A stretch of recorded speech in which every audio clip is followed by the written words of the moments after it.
Okay, it is 6:02 and we are live, Madam Mayor. Thank you very much, Madam Clerk. Good evening, everyone, and welcome to the City of Lake Worth Beach Utility City Commission meeting of Tuesday, January 31st, 2023. Would you call the roll, please? Yes, Mayor Betty Resch, Here. Vice Mayor Christopher McVoy, Here. Commissioner Sarah Maliga, Present. Commissioner Kimberly Stokes, Here. Commissioner Reynaldo Diaz. Here. Thank you very much. Vice Mayor McVoy will lead the Pledge of Allegiance. I pledge allegiance to the flag of the United States of America and to the republic for which it stands, one nation, under God, indivisible, with liberty and justice for all. Thank you. Madam Clerk, are there any additions, deletions, or reordering? Yes, I have one item to reorder. So new business H, which is a discussion of grant opportunities, will be reordered to new business A because we have outside consultants Thank you very much. joining us. Okay, do I have a motion to accept the agenda as amended? Motion to approve. Do I have a second? Second. All in favor? Aye. Thank you very much. Let's see, we don't have commission comments at these electric utilities meetings, but I'm going to break the mold a little bit. I've mentioned this to my colleagues. Lake Worth High School is facing, this is like completely off topic, and I apologize, Mr. Liberty. Lake Worth High School is facing from the school board a redistricting, which is going to cut out all of our Lake Worth High School students from 12th Avenue South and most of the Lantana kids. These kids are in our bands. These kids they all go through grammar school, middle school, high school together to cut out that group of the solid group of kids from our neighborhood schools. It really hurts them. So there is a vote, and I have to find out the date of the final vote. But I'm encouraging everyone that's listening and my fellow commissioners, we need to raise a voice in support of our children to keep them in Lake Worth High School. I have copies for the people in the audience, the names, addresses, and email addresses of all the school board members. And I'm going to ask that we all reach out because it's a very, very serious problem. And apparently my speech last Thursday night, we couldn't be at the meeting, so we were not heard. But there's one more, they've opened a window of opportunity. So I'm going to ask everyone to do that for our children. So I'll pass these out later. Excellent, and thank you for doing that. Can you indicate what is our best way to communicate with the school board that they actually hear? I am going to call and email each of them. So email them. Email. Yeah. It's no longer And with all the the- committee. The committee is out of it. Now. Right, And then now it's up the to the school board. board. So we're Now going to to the the board, school board right. members next. The committee has made their recommendation, which they kept going with what we don't want to have happen. So we have to go straight to the top. And it's just, I spoke with Dr. Cox the other day about the band. Most of her kids come from that area of our city and Lantana. And we know about that band, how good it is for the kids. So let's just really step up for the kids and try to keep them home. Thank you. And I have, those numbers up here if anybody wants them. It's really easy to sign. If you look at the website for the school board, it's all there. So thank you very much for your tolerance. Let me do that. First up, we have a presentation from Ed Liberty, our electric utility director. Mr. Liberty? Good evening, Madam Mayor. We're going to start with a little bit of a different format, and we'll try to see if we can adapt this going forward to lead off with some comments by the director to bring you some of the latest news and some of the events. What you'll hear me talk a little bit about rates tonight, then we'll roll into a discussion on electric reliability and some good news on the great results that we've had there.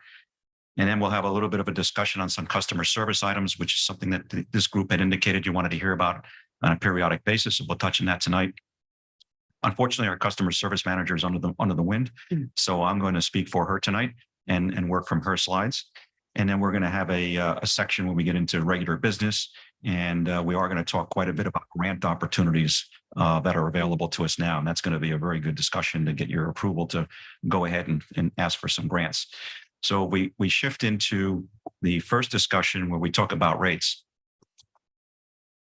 So we remember back during or you may not remember, but back during the budget setting process, we talked about raising rates on a quarterly basis for the PCA, which is the fuel adjustment or what we call the purchase power cost adjustment, and also our base rates. And we had contemplated that we would do PCAs quarterly and then base rates we would do annually, nominally around January 1.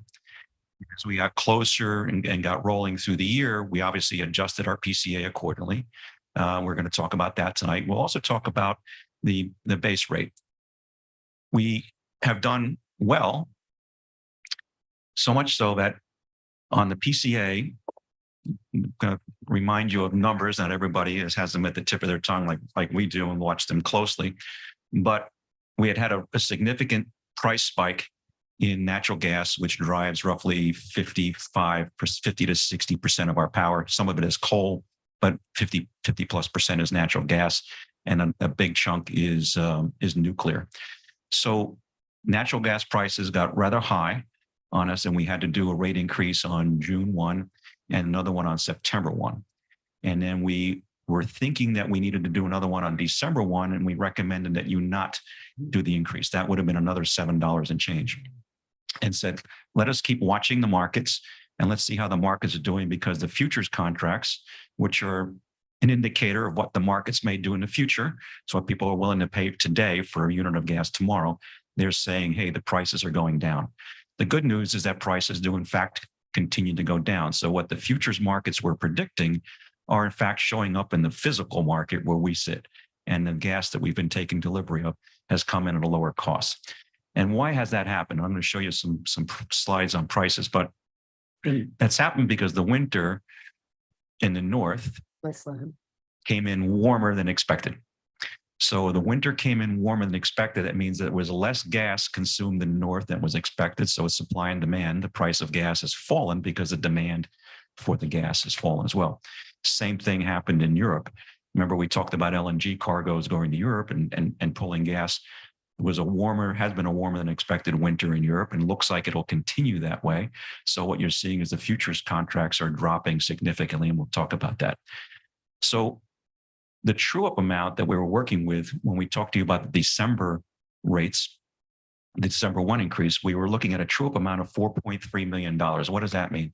That meant that we had paid $4.3 million more for power than we had expected to because of natural gas prices being so high. And we suggested that we just hold the rates where we were, let the market fall under us. So if we look forward, we can see that that's in fact what's happened. So the true up amount is projected to drop from the let's call that 4.294. If you give me some latitude, I'll round that to 4.3. To what we think will be about $2.8 million by the end of March. So we're trending downward. If that trend continues, and you'll see that a little bit more in the next slide, if that trend continues, we're thinking that we'll be looking at the February meeting coming to you with a request to lower the PCA. At the moment, we think that's in the $4 to $5 range. It could be more if the markets continue to fall. And why do I say that? So this is a little bit hard to read, but these are the futures prices. This snapshot was taken today as the market was trading a little bit after 1 o'clock. I think it was like 1:12. And you see that on the top, on the far right, is the March contract. So that says $2.69 or 2.69, rounded up, call it 270. That means that if you wanted to buy gas today for delivery in March, you could buy it for 270. And you can go right on down. You see the April number, 275. May is 285, and go all the way down through December. These numbers are considerably lower than the $7.85 or so that we set the last PCA at when we went up by $20 in September. So what it says is the markets are coming down. The markets are predicting that we're going to have lower gas prices than we set our PCA. So we're recovering the dollars that we paid extra for, right? When the gas prices went up. So we're headed in the right direction.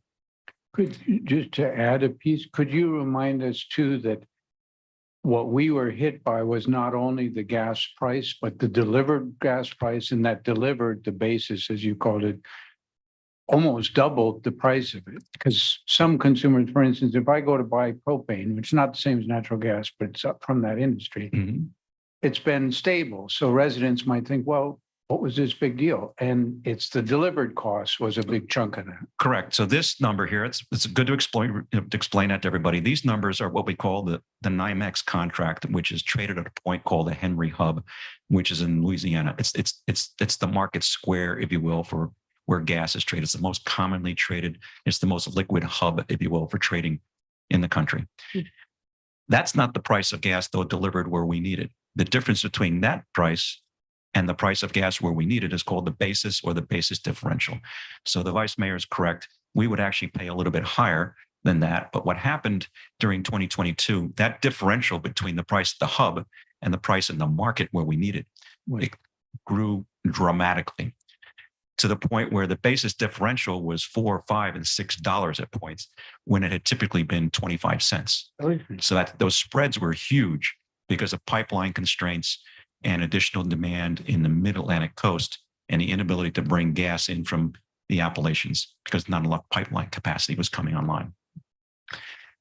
That dislocation, while it certainly hurt us, it was offset to some extent because at the same time we were selling our unused capacity in the market. So we actually gained to our book about $1.2 million, which we credited to our base rates. So we typically on that capacity sale transaction would make about $325,000 to $350,000 a year. In 22, that transaction actually netted us about $1.5 million. So that $1.5 million has helped us keep the base rates low. That happens to be on the base rate side of the ledger. It's not on the PCA. So even though our PCA numbers went up, it was offset to some extent by helping us control the base, which was good. I don't know if I want that to happen again in 23, but I do like the fact that to some extent we had a little bit of a physical hedge there because we were selling our space in the pipe when we didn't need it, which people were willing to pay more because the basis was so high. So we benefited from that. So the good news here is that the markets are indicating that the prices will go down. Of course, these are just what people are willing to pay. This is traders' world, right? The physical is an entirely different thing. So if we go into the physical, this is a little bit hard to follow, but this is basically all of 22 through the end of January. So early 22 is on the far left, and early January of this year is on the far right. So the solid line that goes across left to right, that's basically the numbers that we used when we set the PCA. The blue line is what physically happened. So you can see if you go back about halfway, you take a look at the summer months, what would be the first or the second quartile of that graph, if we would break it up that way. You can see that we have a lot of stuff that's way above what we thought we were going to pay and what our PCA was at. That's what caused us to have to raise the PCA so dramatically in September, was to get back the money that we spent that we hadn't planned on spending, right? Then the prices fell. And you can see on the, what I call maybe the third and the start of the fourth quartile left to right, you can see that the blue line is now well below what we set the price at. And it's continued to stay below, except for one spike, which I believe happened in late December, if I remember correctly. And my assistant director of power generation says, yes, late December, we had a spike. But generally speaking, you can see that the area under the curve, if you will, on the right is catching up with the area above the curve that was on the left. That's what's allowing us to gain and pay down that imbalance. Now, it's not money we owe to anybody else. It's just our fund balance, right? We want to have our fund balance back to neutral. We've paid our bills. We're not holding off on paying people. It's not like we owe people $4.3 million. We owe ourselves the $4.3 million, which we predict will be down to about 2.8 by the end of March, if not lower. So that's a good sign. So you're not asked to approve anything tonight. I just wanted to give you an update that the strategy is working. I think it would be prudent to come back to you in February if this trend continues and suggest a potential rate decrease as early as April 1. One of the things that you all will have to discuss, certainly share with us on one-on-one, so you can share your thoughts tonight, is if we get to the point where we have a surplus, how much of a surplus, or if you will, what we call the rate stabilization fund, would you like to see created? And previously, we can think of it as a swim lane, right? We want to stay inside the boundaries of the swim lane and have a little bit of room to work. Do you want that to be plus or minus $1 million or plus or minus $500,000? We could use some guidance from you. It doesn't have to be right now, but start giving it some thought about what that would be. And we can advise PCAs that would help us build that or deplete it completely and just try to run close to the middle.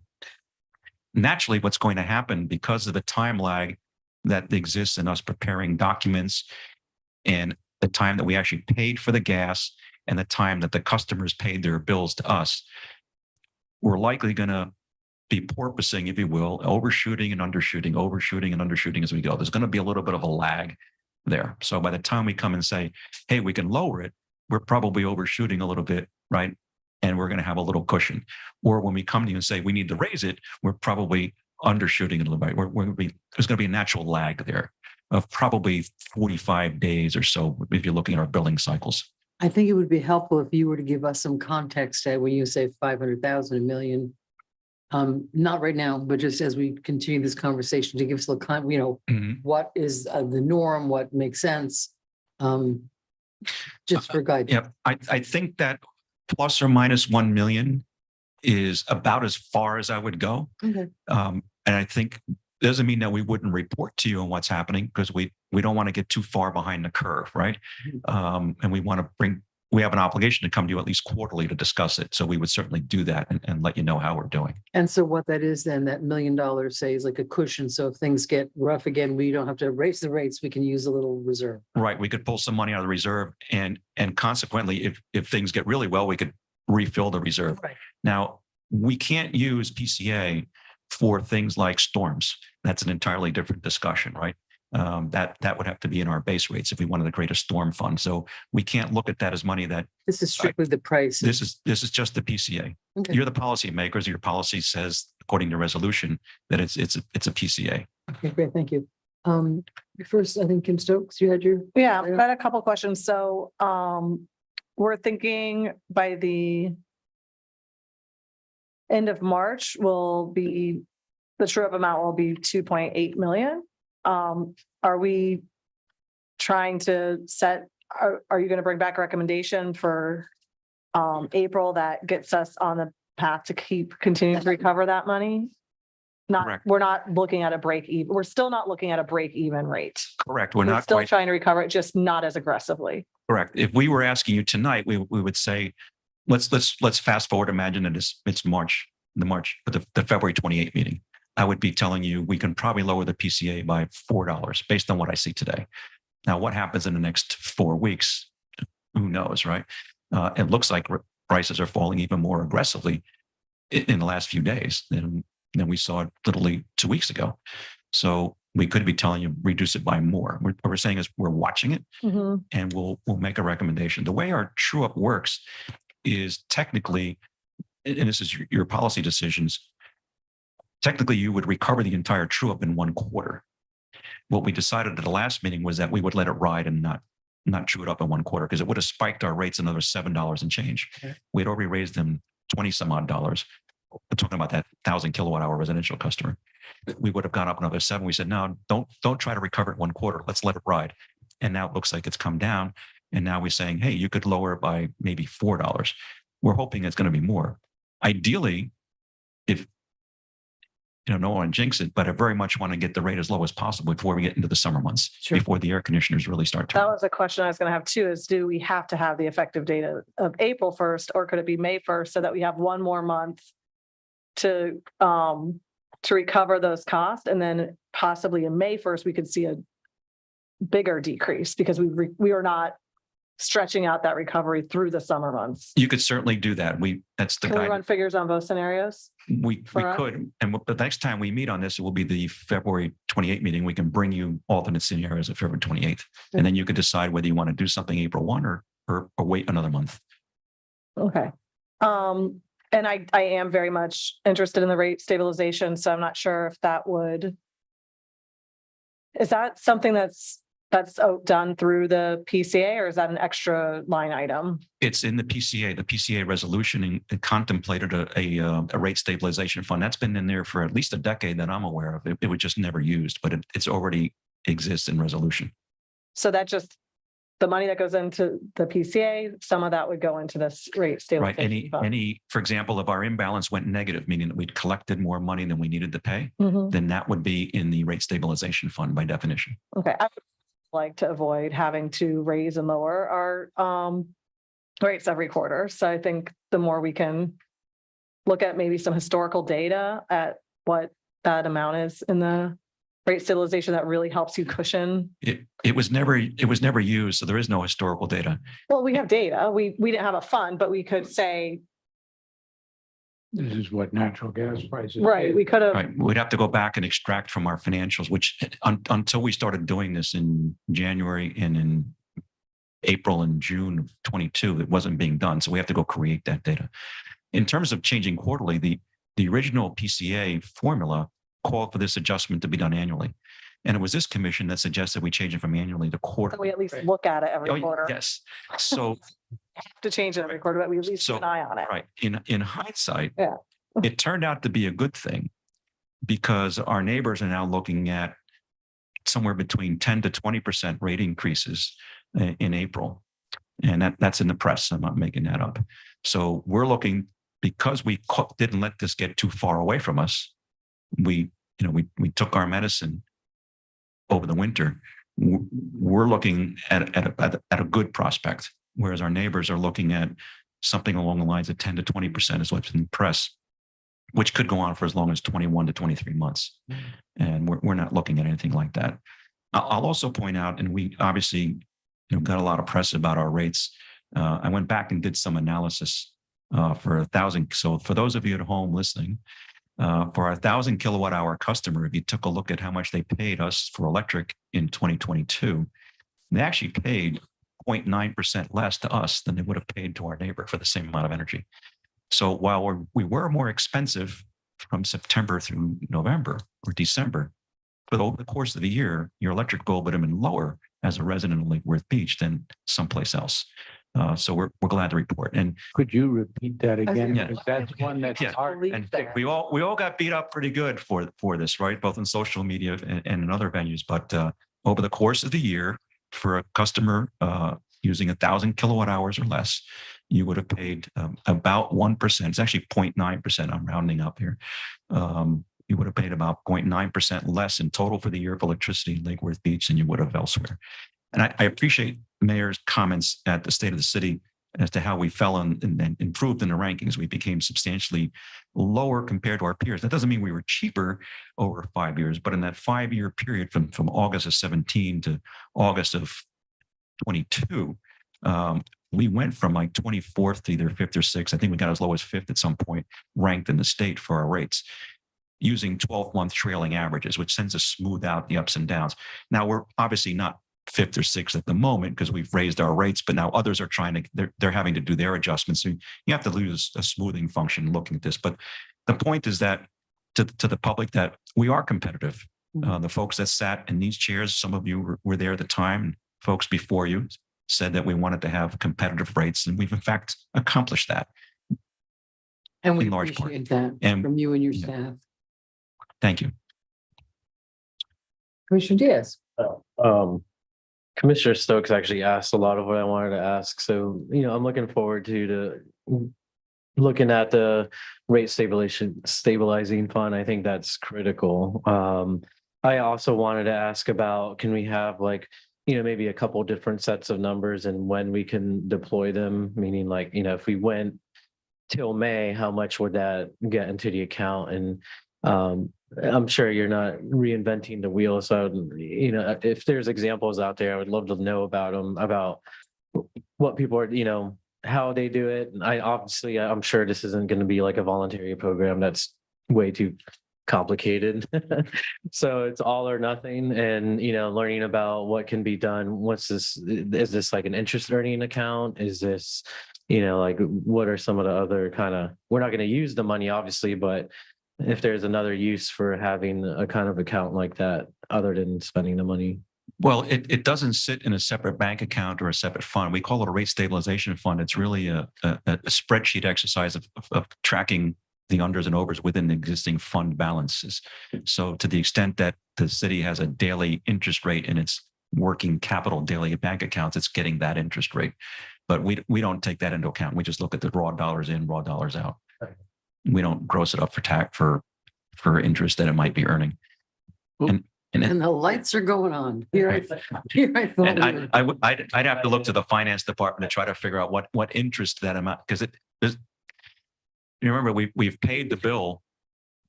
We paid the bill to our suppliers within the month in which, so we get the bill probably around the 10th or 15th day. And I want to say that we pay net 15 or something like that pretty quickly. But those meter reads, the meters may not have been read yet, and the customers may not have been paid yet. So we're actually, there's an owed to and owed from internal balance that we keep a track of in this exercise. I think Commissioner Malega was attempting be an to engineer put a today. light on. First, I just want to say thanks to staff for bringing this forward.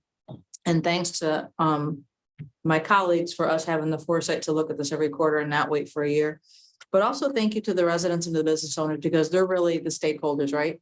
Like, this isn't a business, but if they were the shareholders, we'd be like, hey, here's the situation. We need to kick some cash into the machine. So it's really the residents and the business owners that we need to say thank you for your patience and for understanding, and know that we are going to do the right thing next month. And, but also being financially responsible and looking at that stabilization fund, because it's important. We don't want to have to go back 6 months from now and be like, oh, okay, well, now we gave and now we're taking away again. So I would like to see the numbers again, just like the previous two commissioners said, at that $1 million mark where we need to be for a little bit of cushion, but also passing the savings down to our residents and business owners, our customers. So thank you to you and your team. You're welcome. Thank you. And just a quick one, to clarify again for our residents and our customers, if we were to put some money aside into the PCA fund, it is very limited. For instance, if Carmen were to say, hey, you know what, the general fund's a little short, Ed, can you help us out here? There's absolutely no way that we do that. This is strictly set aside to deal with the price of gas that we bring in. Hey, good job. She's hired. That's my understanding by resolution. That's what the dollars sit. Right, It's because that, sometimes that impression gets out in the community that, when the city's short of money, we raise the rates, and that's not true. That's it. Thank you. Okay, thank you very much, Mr. Liberty.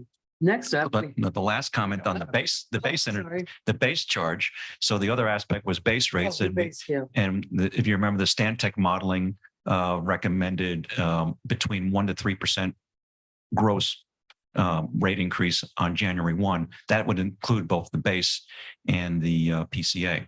We're now splitting those out. And at the moment, we are holding off on recommending a base energy charge. So we think that we're doing well. We're looking at our year-to-date financials and we're monitoring very closely.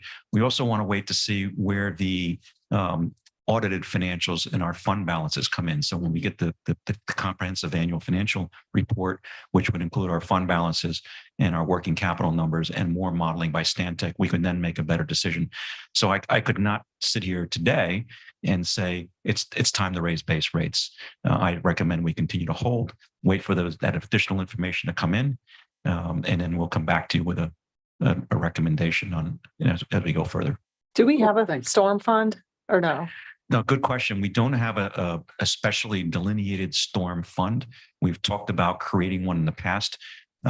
Later on tonight, you're going to hear us talk about doing a budget transfer for some dollars for storm. We basically just absorb that out of fund balance and basically just suck it up during the year by drawing dollars out of maintenance accounts and unspent labor dollars to pay the bill. We know that every 2 to 3 years, we're going to incur, let's say, $1.5 to $2.9 million in storm expense, just in case. I expect that will go down a little bit as we harden our system, but we still have storm expenses and we've just been absorbing that. So one could argue maybe in our base rates, this would have to be in base rates, not PCA, that we build a little bit of a cushion for storm that only the city manager and this body could then say, touch it for something else other than storm. Is that ever, I look at some other energy bills and it seems like sometimes they break things out like by line, like a lot, like your electric bill could have like 20 lines on it. I'm not recommending we do that. But would there be a possibility if we wanted to do a storm fund charge, we could do like a flat 25 cents a customer charge or something to build up that balance? Or does it have to go into the per kilowatt hour base rate? It could be done anyway. Under previous finance director, we talked in concept just about having it on a flat basis per customer, regardless of the customer. Start it. For example, make it $1 or $2 per month. So you've made it $2 per month. for example, you'd raise probably $60,000 a month.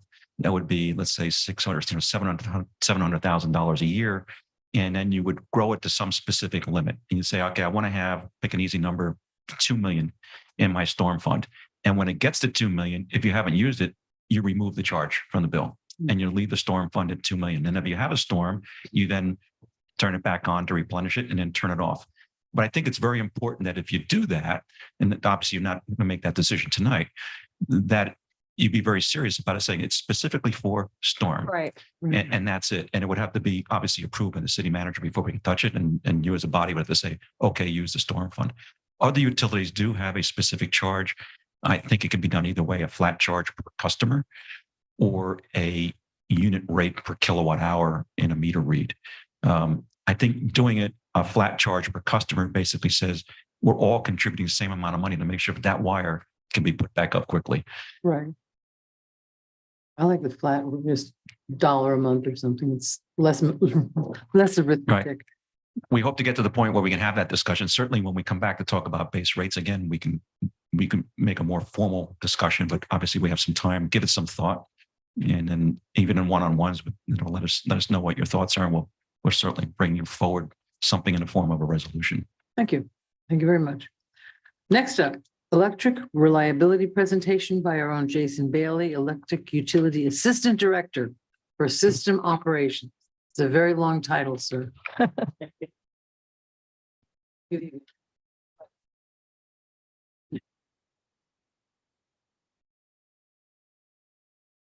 And Anthony's going to go job. Thank you to Anthony for being here tonight to walk us through the slides.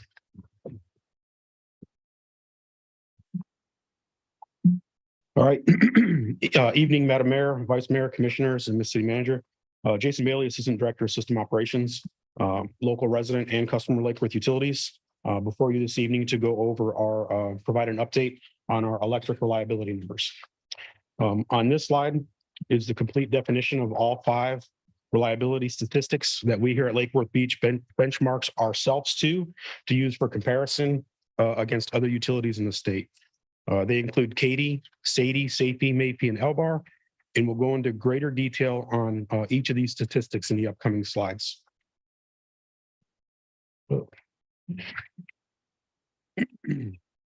This statistic is SAIFI. SAIFI measures the average frequency of interruption for the average customer. In my opinion, SAIFI and SAIDI, which is frequency and duration, are the most important statistics when discussing the customer experience when it relates to outages. This statistic is calculated by taking the total number of customers that experienced an outage, sustained an outage, and divide that by the total number of customers served. So for 2022, we had 56,940 customers that experienced an outage. And we divide that by our total number of customers served of 27,510, which gives us a value of 2.07 for the year. So this value means, on average, the average customer experienced approximately 2 outages for the year in 2022. 2 outages? Two outages. In 2021, for contrast, we had a total of 107,000 customers impacted. And so that gave us a SAIFI for the year of 3.917. So about 4 outages last year. So that's a 47.2% reduction in the frequency of outage. And it was our best year in the last 5 years. That was frequency. Now we move on to SAIDI. This statistic is SAIDI. This measures the average duration of interruption for the average customer. As stated in the last slide, my opinion is that SAIFI and SAIDI, frequency and duration, are the most important statistics when discussing the customer experience as it relates to outages. This statistic is calculated by taking the total customer minutes of interruption and divide that by the total number of customers served. So customer minutes of interruption is the total number of customers out times the minutes that they were out for each outage and then summed across all outages. So for example, 1 customer out for 100 minutes is 100 customer minutes of outage. 10 customers out for 10 minutes also equals 100 minutes of customer outage. So for 2022, we had 1.7 million customer minutes of outage, And we take that and we divide it by our total customer count of 27,510. That gives us a value of 63.3 for the year. Now, this value means that the average each customer was out of service in 2022 was 63.3 minutes. Or just slightly over an hour. Just a quick question, between that and the last one, can you basically say that each outage was roughly 31 minutes or whatever it was? That's for the average across the entire network. Because this is 63 minutes altogether, and then coupled with the last numbers at 2 outages. Two outages, correct. So they would have had 2 outages for a total of 63 minutes. So the average across the system, yes, everybody experienced about 2 half-hour outages. In 2021, for contrast, we had 3.6 million customer minutes of interruption, which led to a SAIDI of 134. So this year, Lake Worth Electric Utility had a 52.7% reduction in the duration of our interruptions. And this was also our best year in the last 5 years. So that's record reductions of about 50% in both frequency and duration. This is Katie. Katie measures the average repair time experienced by the average interrupted customer and is calculated simply by dividing SAIDI by SAIFI, or the prior 2 statistics of 63 minutes by approximately 2 outages for a value of 30.6 for the year, meaning the average interrupted customer is restored to service in about a half hour. So that was the statistics Mr. Diaz was talking about. So this category was also another record for us this year, with our best value in the last 5 years and a 10% reduction over 2021. This statistic here is MAFI. MAFI is the value that measures the average frequency of momentary interruptions for the average customer. This value is calculated by taking the total number of customers who experienced a momentary blink or any outage lasting less than 60 seconds and dividing that by the total number of customers served. In this statistic, the 117,753 of our customers experienced a momentary, and when divided by the total number of customers equals 4.28, meaning the average customer in our service territory experienced approximately 4 blinks or outages less than 60 seconds in the duration for the year. This was also our best value in the last 5 years, a 26.5% reduction over 2021. There's a black bar on top of his.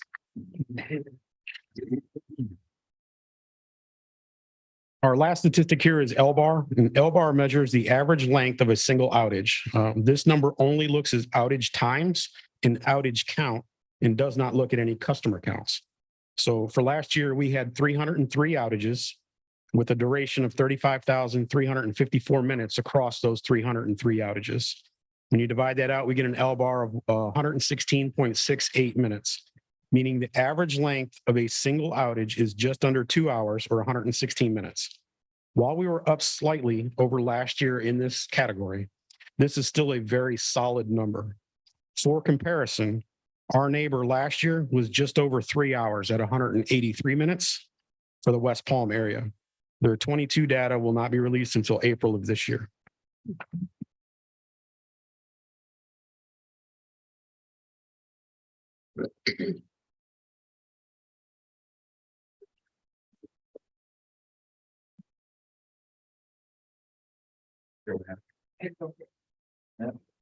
And while we're waiting, we had that one major outage.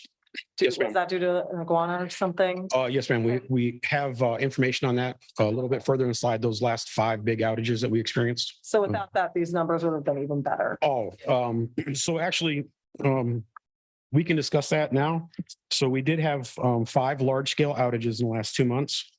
And if we remove those 5 outages, our frequency would have been 1.25. Wow. And our duration would have been 45 minutes. Our SAIDI would have been 45.9. So these large-scale outages really did hurt us at the end of the year. So what projects are underway leading to these record numbers? I'm glad you asked. On the left is a picture of our brand new control house for the main yard. This is a concrete bunker rated for Category 5 storms, and it will house all the protection and control systems for the entire main 138 kV yard and 26 kV yard. We have successfully cut over all the 138 devices minus 1 switch, both main transformers, including the low side breakers, And we currently have 3 breakers switched out of service right now, East 05, West 15, and West 17. And they're currently in the process of cutting those over to the new control house. Once this outage is complete this week, we'll be down to 9 devices remaining to cut over to complete the project. The picture on the right, those are the low side breakers for TPTL2. With that picture depicts some of the insulator and switch project we just recently completed. We changed all the switches on every breaker and we changed every insulator on the bus. And we also installed new bus PTs on that. The photo on the left, that's the new control house, state-of-the-art digital microprocessing relay and upgraded protection schemes. And once fully commissioned, this facility will have dual AC power and dual DC power.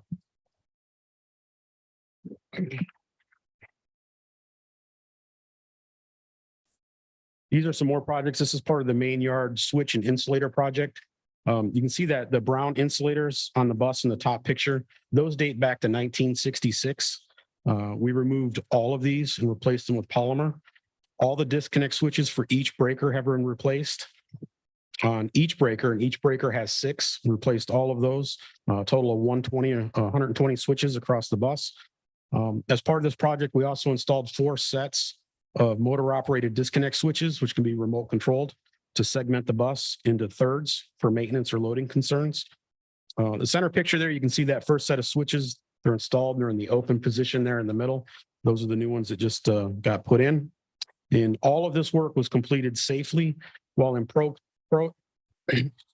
close proximity to energized equipment.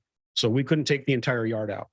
That's what all the orange blankets and hoses are up there where they covered everything up to work on it while it was energized. This is our canal station that's getting ready to break ground. The center picture there, that's all the structural steel for the new transmission station. On the left there, there's 2 brand new transformers, TD 71 and 72. This station is designed for 1 transformer to carry the entire station. This will have full redundancy with a second transformer there, each of them carrying a half. Also via the express feeder, we'll be able to use one of these transformers to directly back up the main yard. On the distribution side, we're increasing the number of circuits leaving that station from 4 to 8. So this will create smaller circuits with increased high points to lower the number of customer affected when we do have an outage, and it'll provide us multiple paths to reroute power after an outage. Okay, so we gave you the good news.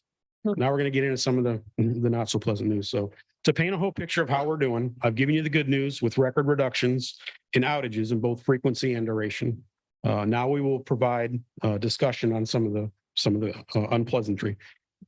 Recently, we had several high-profile animal contacts that have caused large-scale outages.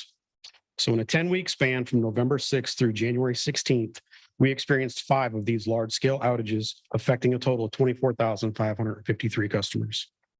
4 of the outages were caused by iguanas inside the station, creating a fault across high-voltage equipment, and 1 was a raccoon on December 10th that damaged one of those brand new sets of switches we had just put in the main yard project. The switches can be seen in the bottom left picture. That's when they took it down. The switch was about a week old. And then the bottom right that's where it was still up there attached with all the animal guard. And that was where it was damaged. Yeah, these new switches had only been in service about a week and had proper animal guard protection installed. Thankfully, spare switches were ordered as part of the project, and they were replaced the next day by internal staff. There was a second raccoon contact in the main yard, but that was a trip and close. So it was a momentary outage. There was no sustain there. For the iguanas, we lost the entire canal substation on November 6th. That was 9,334 customers. 7th Avenue on December 19th. That's that upper left picture. So it's a brand new station, all the animal guard in play, but the iguana was 4 foot long. So he's able to bridge that gap where his tail is on, his head gets up where it's energized, his tail is where it's grounded, and he's able to provide a path to ground. 6th Avenue South on December 7th. That's the center picture at the top. You can still see the part of the iguana up there. We actually had to drop that entire station for staff to get him safely out, to get the lizard safely out of there and get it back in service. And then we lost 15th Avenue. Safe for our linemen or safe for the? No, our lineman, our staff. The iguana didn't. Yeah, he didn't survive. Yeah. Then on January 16th, it was a holiday, we lost TD 15. That was due to an iguana contact on top. You see that center bottom picture, that's in our main yard. He just climbed up there and he was just right next to energized equipment. So what we're doing, we have hired an iguana trapper, has been hired and is actively removing iguanas from the substations. Additional options right now are under review to prevent further impacts. You know, we're looking at continued trapping, energized animal fencing inside the substation fence, plastic barriers, and possibly even scent-based repellents. So this goes to the question about the reduction. We would have had a safety of 1.25 and a SAIDI of 49.5 with these large outages removed from the calculations. But another issue that led to these large-scale outages on 3 of them, we had the network out of its normal configuration because we were doing all that work in the main yard. So when we had an outage, it was a lot larger than it should have been because we were not in normal configuration. You knew that, of course. Yeah. And with that, open to any questions or comments you may have, and thank you for your time and attention this evening. Thank you very much. Appreciate it. I see life. Okay, we're gonna start with Richard Diaz. Especially regarding the last comment you said, you know, being out of normal configuration, things were tested in a way that we weren't expecting. I kind of suspect, looking back at the L-bar numbers, is that kind of why there might have been a little raise? Because I feel like when we have an outage, it's not like oftentimes you're not going out there doing just the bare minimum to get it on there. Sometimes it's like we're just going to do the whole, you know, big fix if it's Yeah. needed. Albar looks at more of the individual outage, so it doesn't look at any of the customers. So we have a lot of large scale outages that we tend to clear really quickly. Like our large scale outages, we're clearing them half hour, 45 minutes. What gets the Albar up are the smaller, the backyard transformer that the crews can't get to. So it takes 4 or 5 hours by the time they get everything there. A bad underground where they're digging, you know, a single house with a bad underground, it could take 5 hours by the time they dig the cable up and get it all replaced.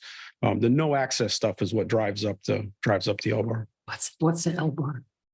The average, Oh, that's one of those that you used at the beginning. Okay. One of them, that's It's the average time to repair, I believe. yes, average repair I was very time impressed for the that average Richard customer. Diaz used that phrase so fluidly.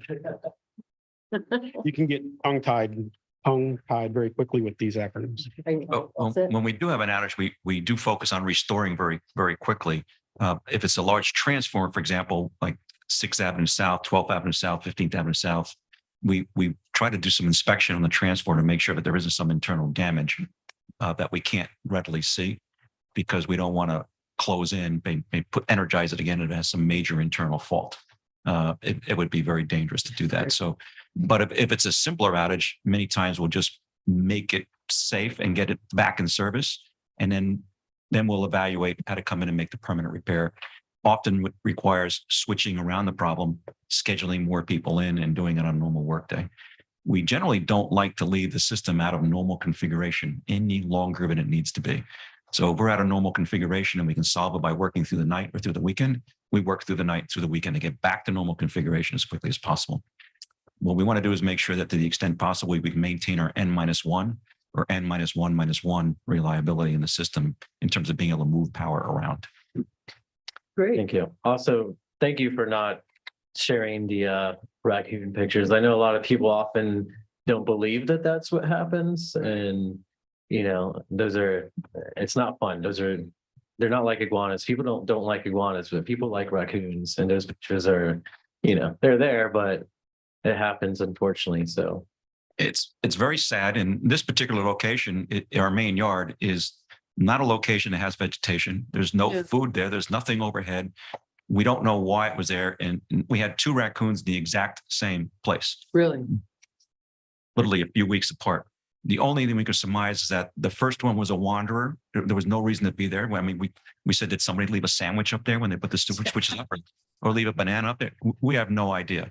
But the second one went to the exact same place just a few weeks later, followed the scent, we think. So neither is coming back. And it's sad, it's gruesome, which is a reminder, everybody stay away from energized equipment. Here, no. But we're going to have to take some additional steps to keep wildlife out. That particular property is fenced, so it somehow got in over the top or under the fence, but Director Bailey, Assistant Director Bailey mentioned that, we're going to try some other things and maybe even a noise gadget, which will transmit a frequency which raccoons don't like and keep them away. The odor discs seem to be working for birds. It's working to keep birds away at some of our locations. That's helpful. So, Have you and tried livestock wire? we are looking at that at very, very low voltage. We are looking at that. It's much more expensive, but I think particularly, I think we're going to have to do that at Canal because that's such a large station and it's right next to the canal and there's a large population. But we're also going to employ a solid concrete wall, which will help slow them down from crawling over. But that doesn't mean that they won't find a way over. Yeah, really. They're pretty. They are persistent. The slippery plastic seems to be working on the poles. We're going to try some, I think, in the substations. We talk with the staff about exactly how to do that and see if it works. Well, I was thinking of like, if you put around the pole, like with spikes going down that they can't get past, past a certain point, like. That could work, but I think if it's just so slippery that they can't get their claws in it to climb up it. Now, for the iguanas, you might only need it 3 to 4 feet, but the raccoons can actually stand up on their hind legs and get over the top. So we might have to go up 5 or 6 feet with wraps. And some of the steel structures, like a trellis, it's not a smooth, slippery pole that they can't climb. They can work their way up the trellis, but they're seeking warmth. We see more of these during the fall and winter period than we do in the middle of the summer when there's warmth everywhere. But there's been a lot made about this in the press, but obviously that population is just growing like crazy. And we see it in our homes, right? We see it in our driveways, and our lawns, and our pools. We see it on our golf courses, right? They're everywhere. Yep. Soccer fields, football fields, they're out there. Thank you very much. I just had a brief one here. Yep. On the Sadie, we're currently for this year at 63 minutes. I thought it was curious, and somebody checked my math, but I thought it was curious to give some idea of what does that translate into in percent of the time that we're without power on average for any customer. And by my calculations, it's about 500,000 minutes a year. So out of that, 63 minutes of it, you're out. That works out to about 0.01% of the time. It's, Minimal. it's minimum. Yeah. 99.99% of the time, we all have juice.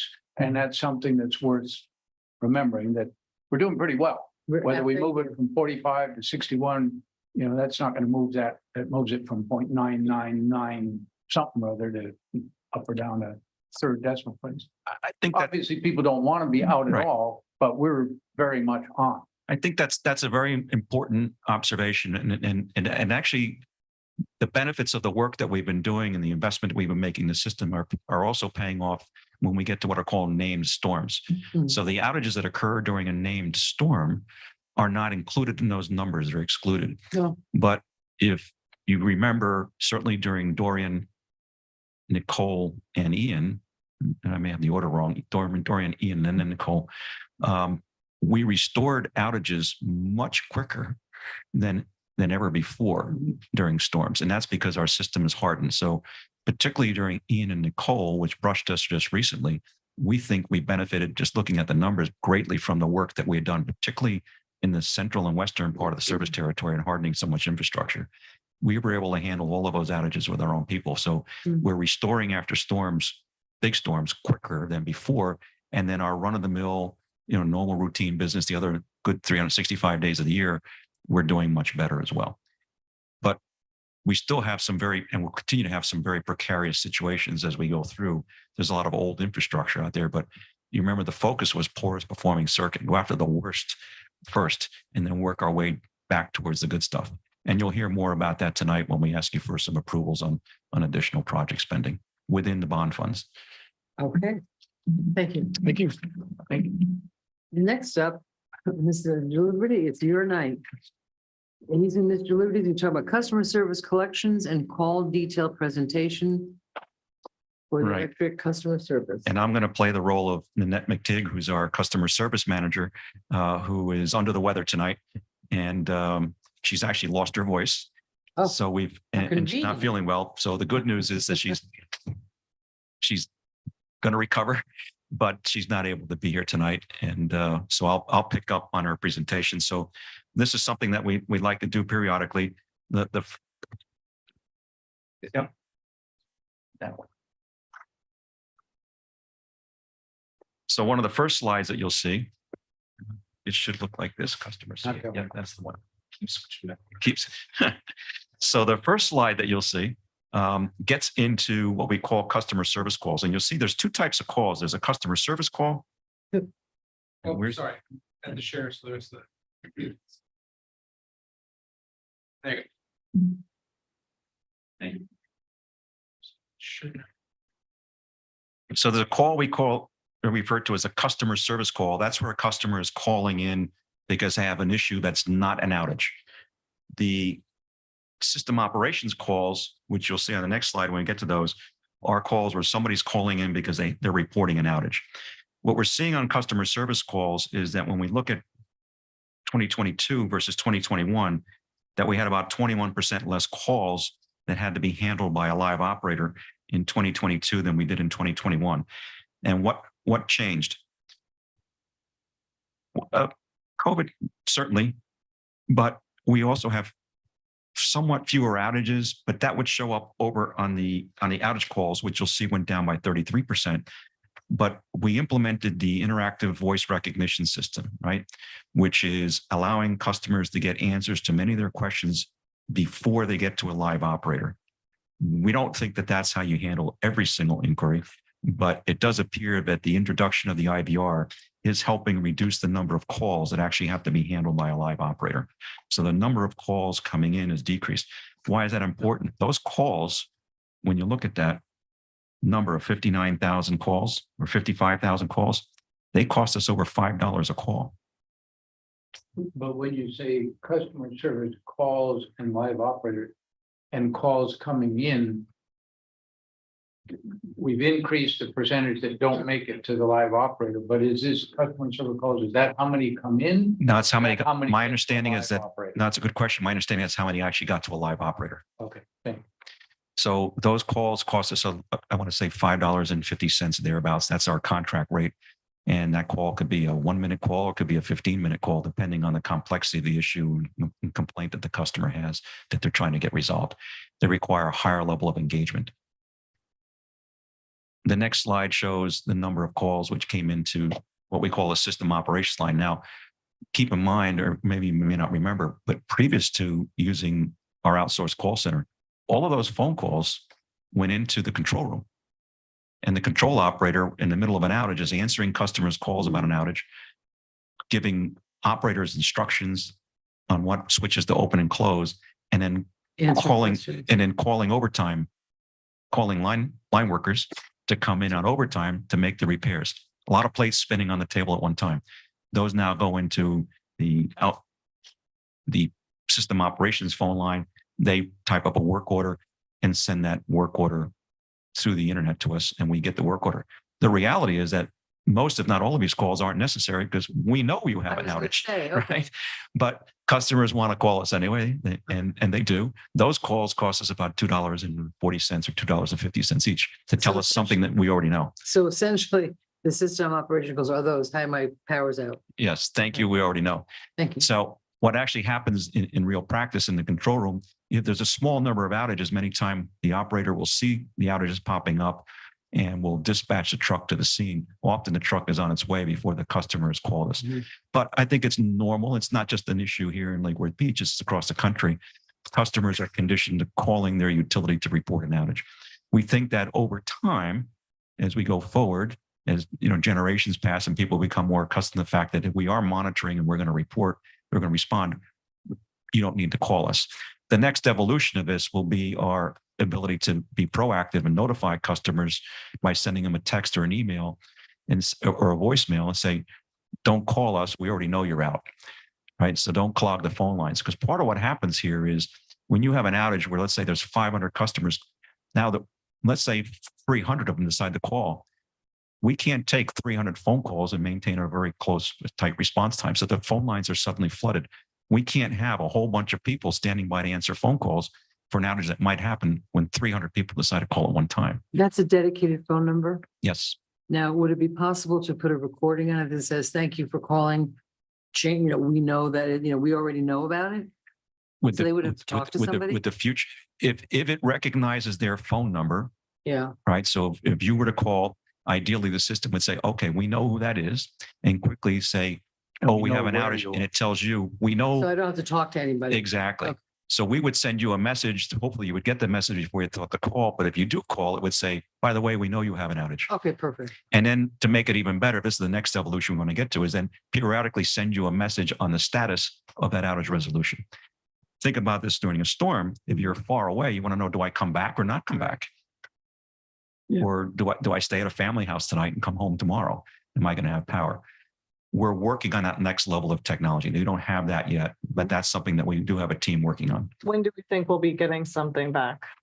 On that, Yeah, like I think that 2 years, 5 years, I think it's 1 to 2 years. 1 to 2 years. Yeah.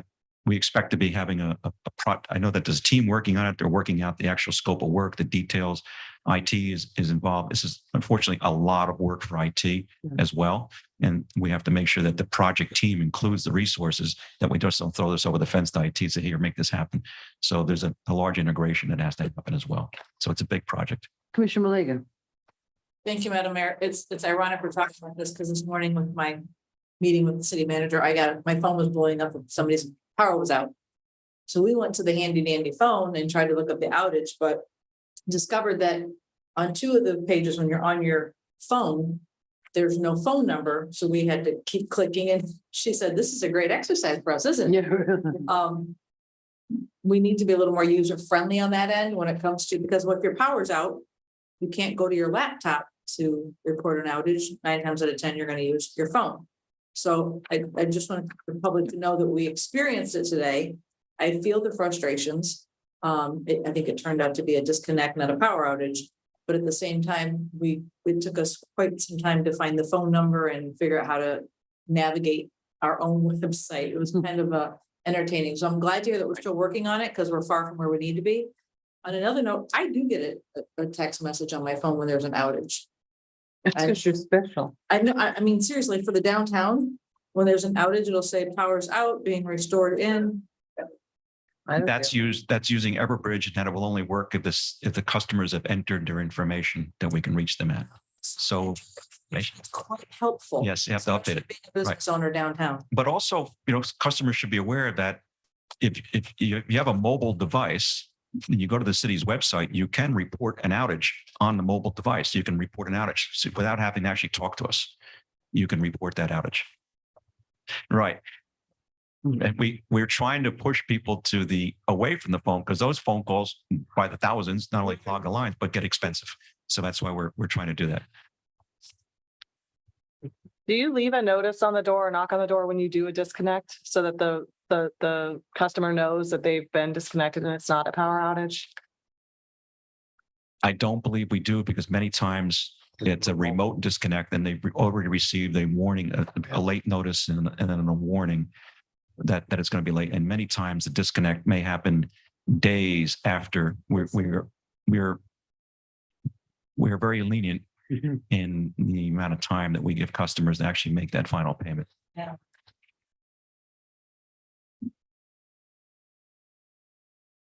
Okay, I know this is one last quick thing. I know this is a difficult thing to measure, but I know you sent a lot of, or maybe not a lot, but at least a handful of the explainers on a bill, breaking down the bill. Could you say that maybe that translated to a decrease in some calls? I can imagine half the calls are, my bill is expensive. If I can take credit for it, sure. But wait, well, I think it's a very good point. I think it's very hard to look at any one thing we did and said, aha, that was it. We think we did a better job with the bills that we rolled out to giving more information. But on the other hand, we've also had people say that the bill is too confusing now and they like the old bill. So, but Can't win. we know that, that we think it's better. The new bill is better, and there's a lot of information that's being communicated on a new bill than was before. There's also a lot more, I think, people watching these meetings. We do a lot more, bill stuffers. But it's hard to say. Yeah, and people who are Better, the website is better. the citizen-owned energy gives them a little bit more. Their people are more engaged, I think, in the process, have a better appreciation for what we're trying to Yeah. do for them. And it seems like the people who are calling are getting the help they need, whether it's payment programs or whatever. We're connecting them better. Yeah, we think so. We Okay. think so. It doesn't mean that there isn't hardship out there. We know that there's hardship, and we try to work with people as best as we can. And we do a lot. There's a lot of things that we resolve without bringing everything to you Mhm. on individual cases. But I can tell you that we are far more caring than perhaps other utilities might be, and far more understanding, perhaps. Our neighbors. The shoe fits. Okay, There's a bunch of information here that Nanette provided, and I'm not going to read through it all. It's in the public record. You can certainly take a look at it. But she listed by month some of the types of messages that we provided in our communications to customers. You can certainly go through that. But I'm not going to read through the whole list, but it's quite a bit that we do communicate. So the new bill format is improving our communications. The next slide, and the numbers are a little bit slow, but I wanted to just try to highlight some of the items. What is this? This is a look at how much actually went out for collections. And this is something that I know the prior commission, and certainly this commission, was interested in monitoring over time. And you can see if you go to the bottom right-hand corner, it shows you how much went out for collections in 2019. That was $224,000, $224,510. And as you go up the list, you see that it jumped a little bit in 2020, actually jumped a fair amount, came down a little bit in 2021, and then came down substantially in 2022. We think that that's attributed to the change that we made in the fall of 2021 of holding on to tenant deposits until the account was closed. We think it's attributed to that. Could I guarantee it's attributed to that? No, I can't. But I see a trend after that was implemented. I know it was not an easy decision for you all to make, but the trend in terms of what's going out for collections is substantially so essentially that means we don't have to chase the money as much. We have it in the bank. right. We have fewer dollars to chase. And by the way, this is not just electric. This is combined electric, water, and sewer. This is the customer service report. When something does go out for collection, our experience is that we only collect about 18% Right. of what we're owed.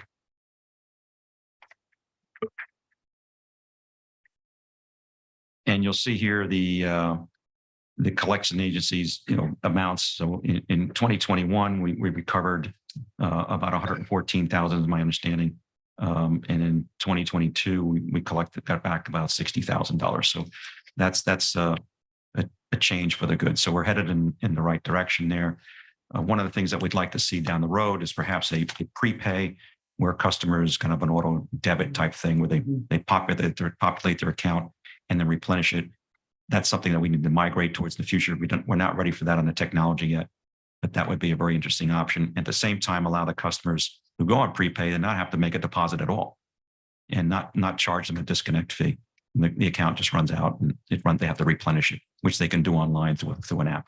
So we're not at the point of being ready to do that yet, but that's something that we aspire to bring to you in not necessarily near future, but sometime this year, hopefully, and have a better discussion on it. Okay. I think that covers the customer service. Thank you very much. Appreciate it. You did her well. And I hope that she's feeling better. All right, now we have the approval of, now we have the public participation of non-agenda items and consent agenda. If you have filled out a blue card and if you want to speak 3 minutes, it's the blue card. I only have one. If anybody else, I see someone waving one in the back. Come on up. If you don't do a blue card, you don't get to talk. Madam Clerk, do we have any outside, thank you. Do we have any outside cards? No, I actually have absolutely zero for tonight on anything.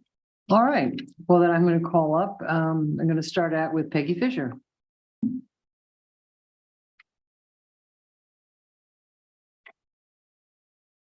Peggy Fisher.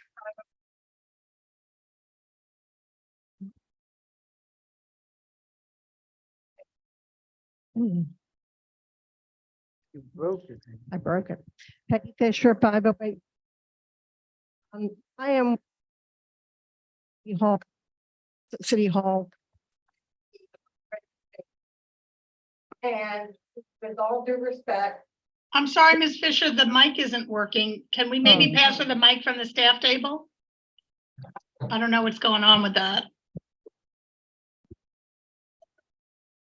Peggy Fisher, 508 North A Street. I am a resident who comes to the city hall on a regular basis to attend meetings, as I do, as a number of other residents do too. And with all due respect, I am asking that you have the building open for meetings. I know, Mayor, you and I have talked about this. No, I know, But I'm. I walked up to this building at 10 till 6, and people who were invited to come to this meeting because they're on your agenda were sitting outside the building because no one was answering the doorbell. That door needs to be open, unlocked, Absolutely. a particular time before the start of every meeting, whether it's half an hour, 20 minutes. This is disrespectful to us as residents and people who care about our city and who have asked over and over and over. And tonight I was embarrassed for our city that people we have invited here would not get into City Hall. And I please ask that this not happen in the future. Thank you. The elevator as well, Peggy. The elevators, I've had people. I don't take the elevator, but I'm No. sure that's exactly the same thing. And it has to be addressed. I know it's been talked about. We're past the point of talking about it. I have to agree with you, and I think Ms. Davis may want to. I bet she does. Yeah. My Someone else. preference. Thank you, Ms. Fisher, for bringing that to our attention. I want to apologize to you and to those who are attending for the meeting that the door was not open. We will do much better. We have, the door is working on a technological type of mechanism, and it has not been consistent. I will assure you, we'll make sure that it is open to the public before meetings. So again, I apologize. Thank you for bringing that to my attention. I was not aware of it. So thank you so much. Yep, yep. Yes. I would yeah, suggest a half hour before the meeting, so, because people do want to come and chat. certainly. Same for the bathrooms too, because I get asked for the code Yeah. a lot. We will do Yeah. better. I had, there was someone, I think she's wheelchair bound or limited mobility, couldn't get in one night because and you know my struggles with the elevator as well, so please. Thank you. Anthony Bennett, Pierce Drive.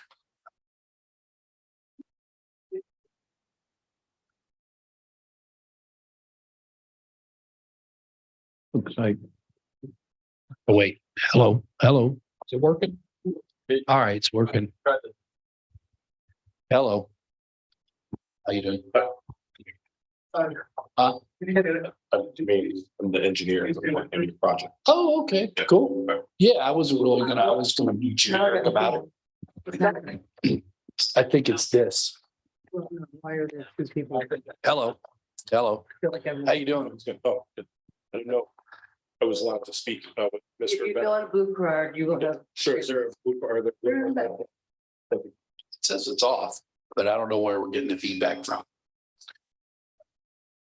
Well, I'll just speak. It's I'm more- sorry, name and address for the record, please. Thank you. 3 minutes.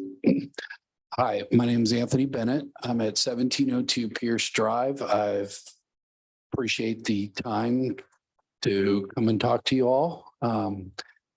I know that when I was here before, Bear was dealing with some medical things, and I'm glad to see you're healthy and back. And so one of the things is that I was here many months ago to deal with things to try to help out those with solar and electric cars, and we were able to move forward and come up with some resolutions. And I know that the future is solar is becoming a big deal, and I know that there's a lot of things in this energy bill that took place many months ago in August and been put in play. And one of the things is that I was under the impression that there will be a need to go to the second level of, I guess, net metering.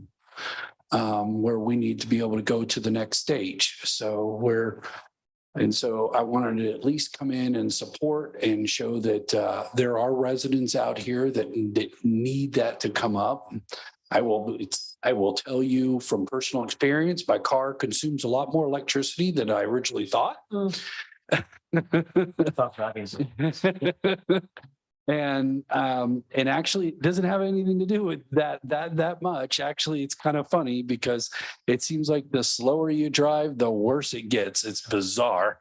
But and then I want to tell you that some of the original calculations and stuff that we used back in August and July, they're off. So the numbers are much higher. So the demand for the electricity is going to be much more than I think we realize. So, and there are vehicles that are way less efficient than mine.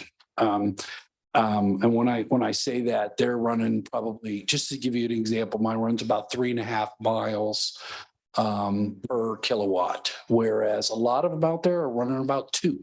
And if that, okay, when I say if that, they're not getting that 2 miles. And the other thing is for support with that is that when people do solar and their system's going to be needing to be over 10 kilowatts, it's going to be kind of tough that, you know, they're going to need to be much bigger systems. Now, I know that there are a lot of houses in Lake Worth that probably couldn't handle much bigger because they're out of room. You know, the roofs are only certain so big, you know, but that's something that needs to be done. So in general speaking terms, you know, that's where my support is. And I think I also made a note on the card about the situation with when you're notifying that your power is out. You know, when your power is out, notifying. I did not know you could do an online registration. Maybe you could put that button somewhere, maybe in a little bit more places, maybe more than one spot on the website so that people will, you know, hey, power out, boom, click it, you know what I mean? And go for it. You know, I didn't even know that. So, but I really appreciate the time. And I hope that you'll consider upping the ability to increase the amount of solar. And Thank you very much. You can bring your card up. Yeah. Anybody else? Thank you. Mhm. Mr. Lawrence, do you want to speak? Oh, yes. Now's the time. Name and address, please. Hi, good evening. My name is Kamandi Lawrence. I'm a licensed professional engineer. I live in Green Acres. And my firm, Lord and Lawrence Consulting Engineers, we are also based in Green Acres, and we focus primarily on the design of photovoltaic or solar energy systems. One of our customers that you just heard from, we designed a photovoltaic system for his home. And the system is designed to offset the energy that he uses on an annual basis. You heard that he just purchased an electric vehicle. His consumption has increased. And for most customers in the state, they're allowed to offset 100% of that energy. Unfortunately, for Mr. Bennett, that's not the case, simply because of the net metering policy here in the city. So I commend you for having a net metering policy in the first place. For those of you who don't know what net metering is, net metering is simply a policy that allows customers to buy and sell energy at the same rate. So if you have solar on your home, you sell it for, say, 10 cents per kilowatt hour. I'm sorry, sir, the mic went off. Oh, it did. So you're buying and selling the energy at the same rate. Now, the city, with most utilities, they have 3 tiers of net metering. You have a tier 1, tier 2, tier 3, based on the size of the system. So tier 1 is up to 10 kilowatts. Tier 2 generally is up to 100 kilowatts, and tier 3 will take it up to 2 megawatts. We're talking about, you know, commercial level systems. So when the city's net metering policy was first created, my understanding is that because of the city had to rely on backup from a local generator, Now that isn't the case. There is a backup feeder that's coming in from Florida Power and Light. So if the city is running, since the city doesn't have to run on their own generator, you don't have any kind of reliability issues necessarily with customers sending power back towards the generator, which is something the utilities take a look at. So because the city doesn't have to worry about those issues anymore, our recommendation is that the city look at the net metering policy that's currently in place and allow tier 2 and tier 3 interconnections that you now have the capacity to handle.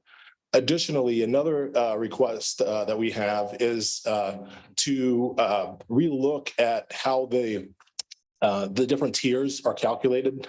Right now, the different tiers are calculated based on an 85% factor. It's a factor of 0.85 multiplied by the DC rating of the system.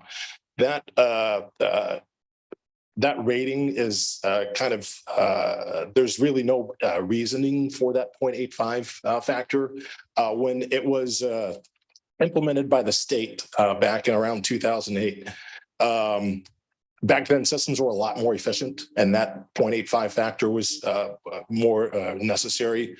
Today, that's not the case. What I would ask is that the city or the utility rates the tiers based on the actual inverter output, so a 10 kilowatt inverter output, rather than the DC output of the system. Thank you. very Thank you, much. that's time. Thank you. Perfect. Well done. Perfect timing. Thank you. Okey-doke. Now we need the approval of the minutes of November 29th, 2022. Do I have a motion? Motion to approve. Do I have a second? Second. All in favor? Aye. Consent agenda. Do I have a motion? Motion to approve. Do I have a second? All in favor? Aye.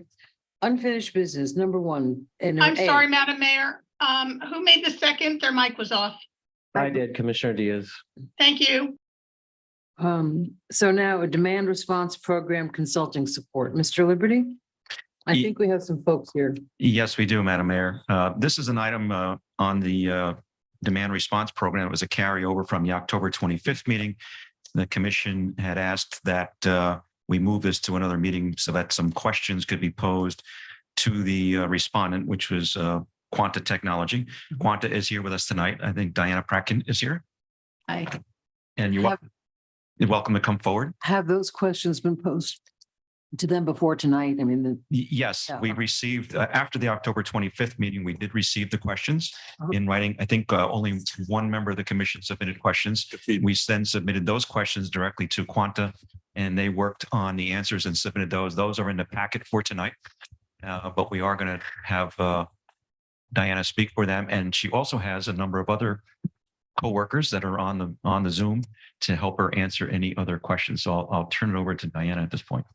Thank you. I hope that everybody had a chance to take a look at the answers that we provided. I figured right now we'll just go through the Coles Note version. I don't know if you have Coles Notes here, but who is Quanta Technology? That's where I'm going to start. First of all, I'm Diana. I live in Fort Lauderdale and I'm the business development manager for Quanta for the Southeast and Ontario. I come from Canada originally. First job was in engineering for nuclear energy. And I joined Siemens expanding renewable energy all throughout the US, wind and solar, and at Quanta, helping out with the grid expansion and reliability and resiliency for all of these sort of projects. I work with approximately 300 other engineers. When I started, it was about 50. We've expanded greatly. And all these engineers are mostly PhDs, I would say. Of the 300, probably 275 are PhDs. Some have been peer elected into the National Academy of Engineering. So for those of you who don't know what that is an academy that is called upon for some of the greatest engineering questions that government has. And we have about 3 or 4 people in our company that are part of that. It's only about 2,000 peer elected engineers in this academy all across engineering. Most of us are members of IEEE, which is the Electrical and Electronics Engineering Society. And our president was actually president of the company. So on the call, I have Louis, Veronica, and Jesus, and they're all experts in the field. Veronica, particularly in demand response, and we're excited to have the opportunity. So let's start with any questions that you might have. Sounds like you're all very underqualified. Thank you. Bunch of slackers. Did you have a question? Oh, no, me, I don't, Commissioner Vice Mayor McVoy. Thank you. Appreciate it. Could you turn on your mic, Vice Mayor, please? Thank you. Oh, no, you got to tell me to talk into the mic. It's actually on. I know we're getting feedback. Does Anthony, can Anthony come? I told him. Turn that before one the off. meeting. I think it'll be okay, yeah. We'll swap back and forth or something. Thank you. And I wanted to thank Veronica for her service on the IEE, some of the boards. She's been on that a long time and for her work with EPRI also. And I did get the impression that there's quite a bit of expertise there. That said, I did have some questions. You know, my first question was, can you give us a little example of DR demand response projects that you've already done? And I didn't really get a very good answer of, you know, I would have thought, hey, here's 5 projects that we've already done. But I won't dwell on that too much. I'll give you a moment to get the microphones going.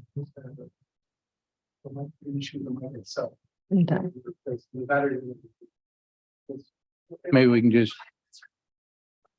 We were getting feedback when, check, make sure we have the right one.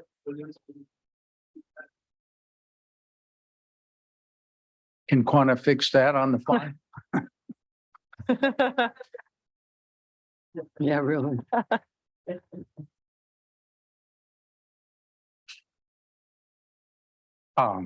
Maybe we can go ahead anyhow. I did appreciate that there were a number of answers to some of the questions. We certainly have a commitment as a commission to trying to move forward as best as we can and as positively as we can, both to help our consumers and to move ourselves as far away from fossil fuels and toward renewable energy as best as we can, including obviously demand reduction, which is the interest in demand response. I wanted to note a few things that you had included in your response. Obviously not everything, we don't need to go through all of it.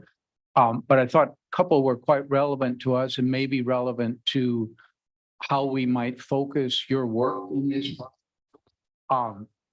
And I'll quote some of them. Quanta believes that it would be prudent to expect changes in the pricing and taxing structure for electricity, including wholesale purchases, as pressure to reduce fossil fuel emissions accelerates.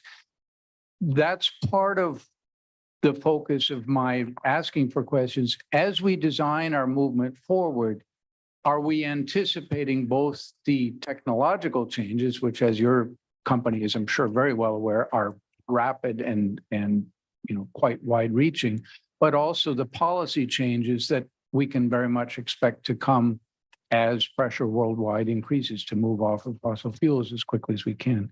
So I was glad that you pointed out it's prudent to expect those changes and that I would like us to make sure that that is incorporated into the project work. A reduction in system peak demand can lower costs incurred via typical demand charges. So a question that comes up in our minds sometimes is, well, if we have consumers, we build a demand response program, does it really do us any good? And I think what you're saying is, yes, it can, depending on the nature of how you get your wholesale power. Your previous comment says, well, that may change, perhaps for the better, to incorporate some of these things.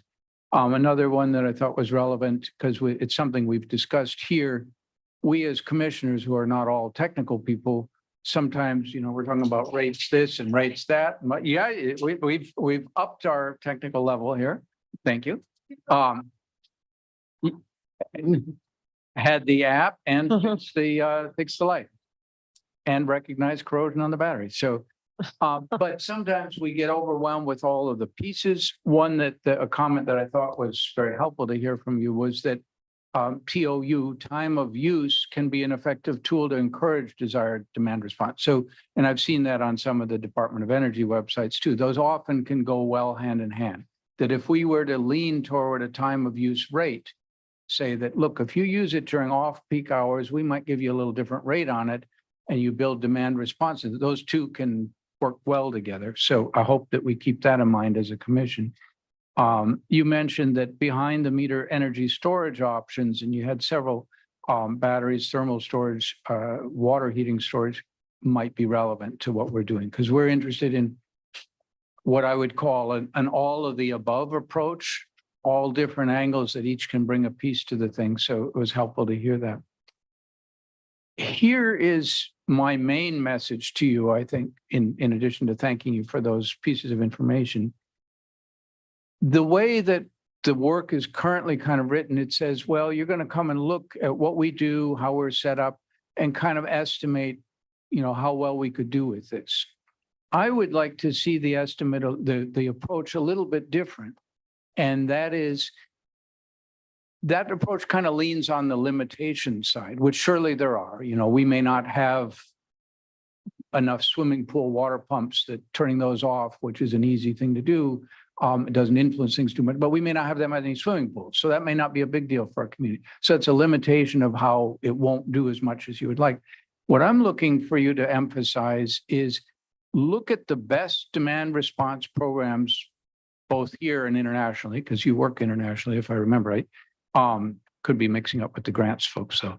But I suspect that you do have a lot of international experience. Look at the best programs and look at how we are and say, here's the things you might pick out of those best programs that will give you the best chance of success with this program here. That's what I'm looking for.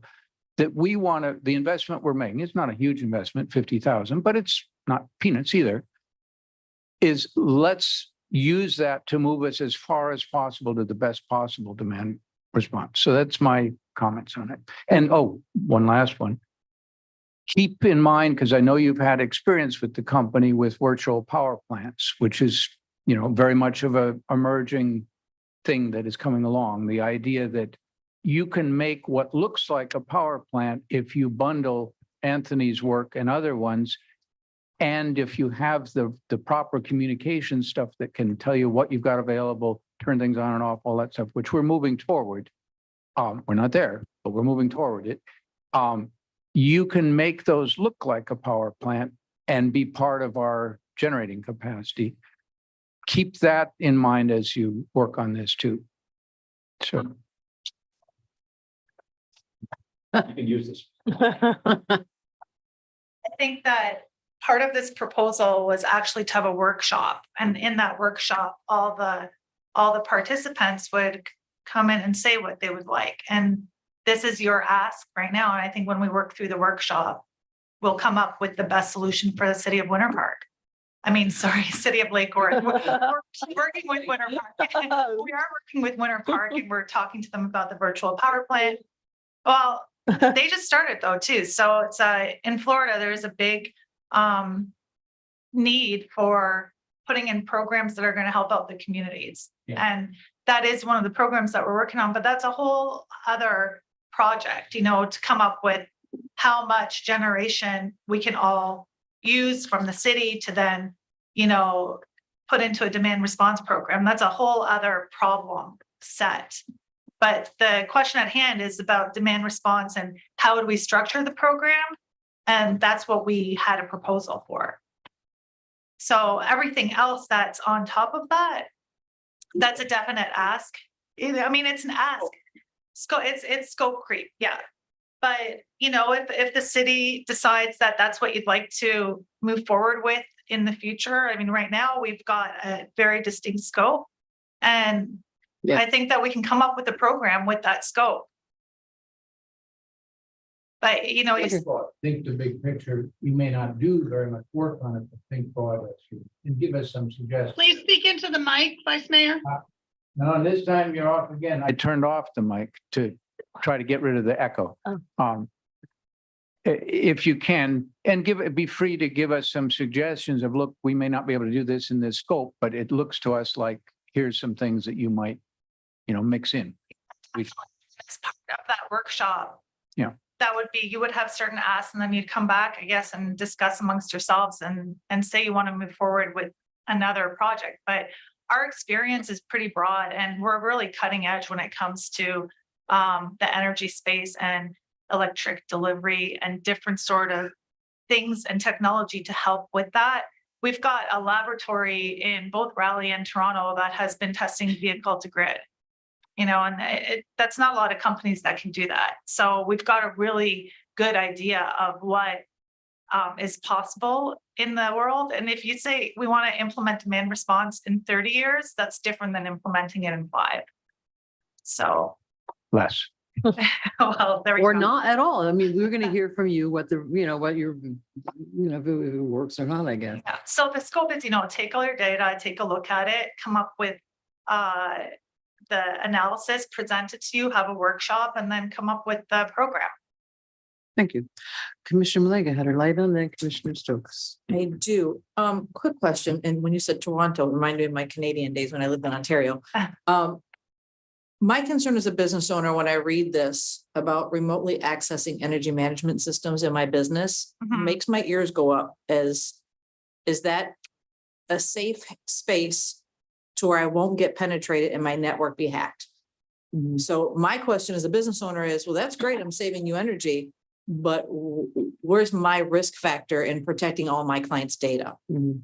Because there was a major breach in a business that I won't put out their name, because they had installed smart thermostats Mhm. and they were hacked through the smart thermostats, and they cost them hundreds of thousands of Oh. dollars in recouping and helping all the customers' data who was breached. So that's my big concern. I know that you're business development, but Yeah, really. not to throw you a curveball, but when this report comes back, that is something to me, Yeah. when I think about our businesses, that's gonna be a major Or question. people. Yeah, well, I mean, you have a ring, if anybody- there's nothing in my house smarter than me. And look, I just changed a battery, so that tells you something. So that's one of my concerns is, if you're having access to people's devices in their home, Yeah. what's to say that somebody doesn't hack that device and now they can hack our system as a city? So that's my question, is where is that safety in the network? Mhm. So if they can bring that back as part of the research or Yeah. data, or make us feel warm and fuzzy that there's no penetration or vulnerabilities there, I would feel safe. And Um, is it voluntary or if we adopt a program, it is voluntary? right? But it's still an important part of. No, you That's know, the point. I think you could the safety probably feature. identify your pool pump as low risk. And then anything that's connected to your smartphone as high risk. There might be a way to identify. Veronica, are you on the call? I Which don't know are- if they can separate Her name. one thing in your house like that. I don't think she can speak, right? We have to unmute No, she her. can. Okay. Veronica, can you unmute yourself? Uh-oh. Apparently not. She's got intermittent internet right now. Okay, because. Yeah, unmuted. I think the issue of cybersecurity is a very pertinent issue. And I think all of us are concerned when we open our systems or phones to others. And so it's something indeed that has to be considered based on the type of business one is dealing with. Perhaps there are other ways to adjust the settings. Perhaps it's a schedule that one agrees to ahead of time or communicates only certain parameters rather than opening up the whole system. But that is a very valid comment. I mean, honestly, I just installed a new water heater with a remote ability to change the set point, and I disabled it. Mhm. Yeah, Thank you. thank you. That answers the question. Commissioner Stokes. I'm just excited to hear more about what opportunities are ahead of us. So I'm just happy that Commissioner McVoy brought this up, and I'm happy that our director found a qualified person to help lead us through some of these workshops. And looking forward to, I know that the scope of this is for demand response, but as you work with us and we have that workshop, really taking seriously any areas that you might see that we could require additional services that might work for our city. So I think this is a step in a positive direction. Okay, do I have a motion to approve? Motion to approve? Do I have a second? Second. All in favor? All Aye. right. Thank you very much. It's unanimous, passes unanimously. Thank you very much. Will you allow me to make a very brief comment? Sure. I'm really impressed with the way you run your town and your energy system.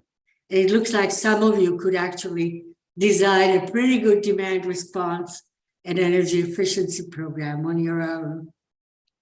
Well, we have It's wonderful, very impressive. thank you very much. We are impressed and grateful to our staff and to our director. Yeah, it will be fun to work with you. Look forward to it. Look forward to it.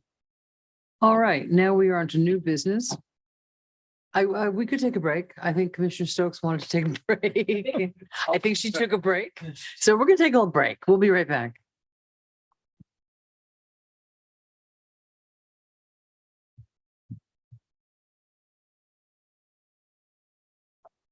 Nope, that one. I don't know if they recycle. There's not a lot. Collection.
Can the commission unmute?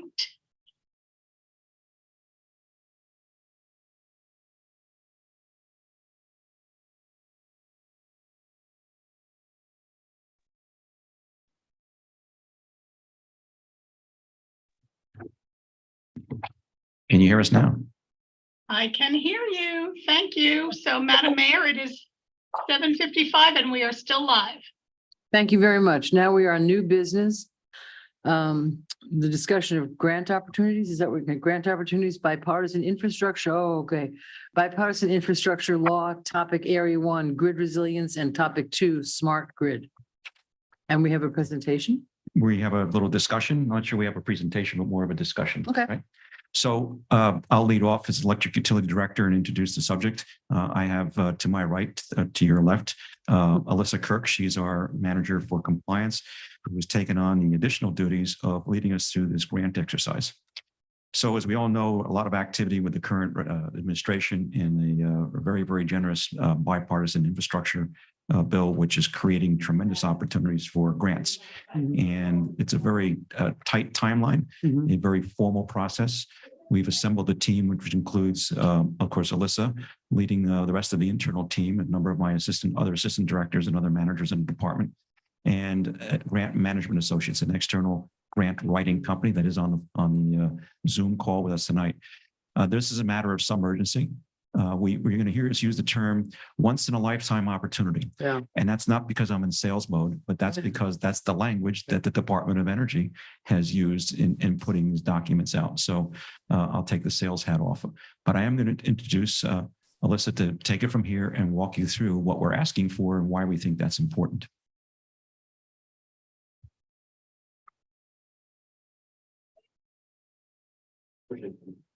The green light will come on. Good afternoon, Madam Mayor and esteemed council.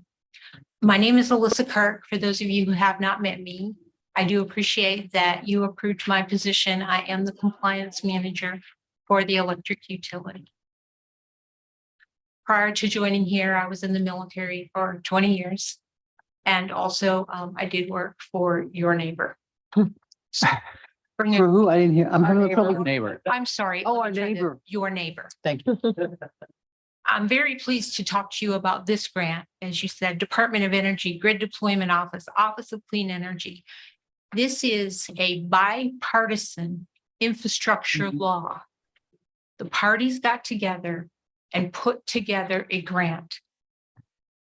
The bipartisan administration under President Biden acknowledges the barriers experienced in accessing federal funding by cities like ourselves. In other grant situations, expensive studies are required, cost-sharing studies, grid resiliency studies are required before you can even apply for the grant. So because this administration recognized that the barriers are high for communities like ourselves, they put together this grant. It's a very short time frame, but it is designed to give us the opportunity to apply for millions of dollars. All right. I would Do I like have a to tell you motion? one more thing. I would like to tell you, if I may, the purpose, because it speaks to my heart. I took it directly from page 18 of the 145 pages I carry with me every day. The grant seeks to drive the accessibility of good paying jobs for individuals who belong to underserved communities that have been denied such access to these jobs, such as persons of color, Latinos, Indigenous and Native Americans, Asian Americans, other persons of colors, members of religious minorities, lesbian, gay, bisexual, transgender persons, persons with disabilities, persons who live in rural areas, and persons who are otherwise affected adversely by persistent poverty. The grant expects us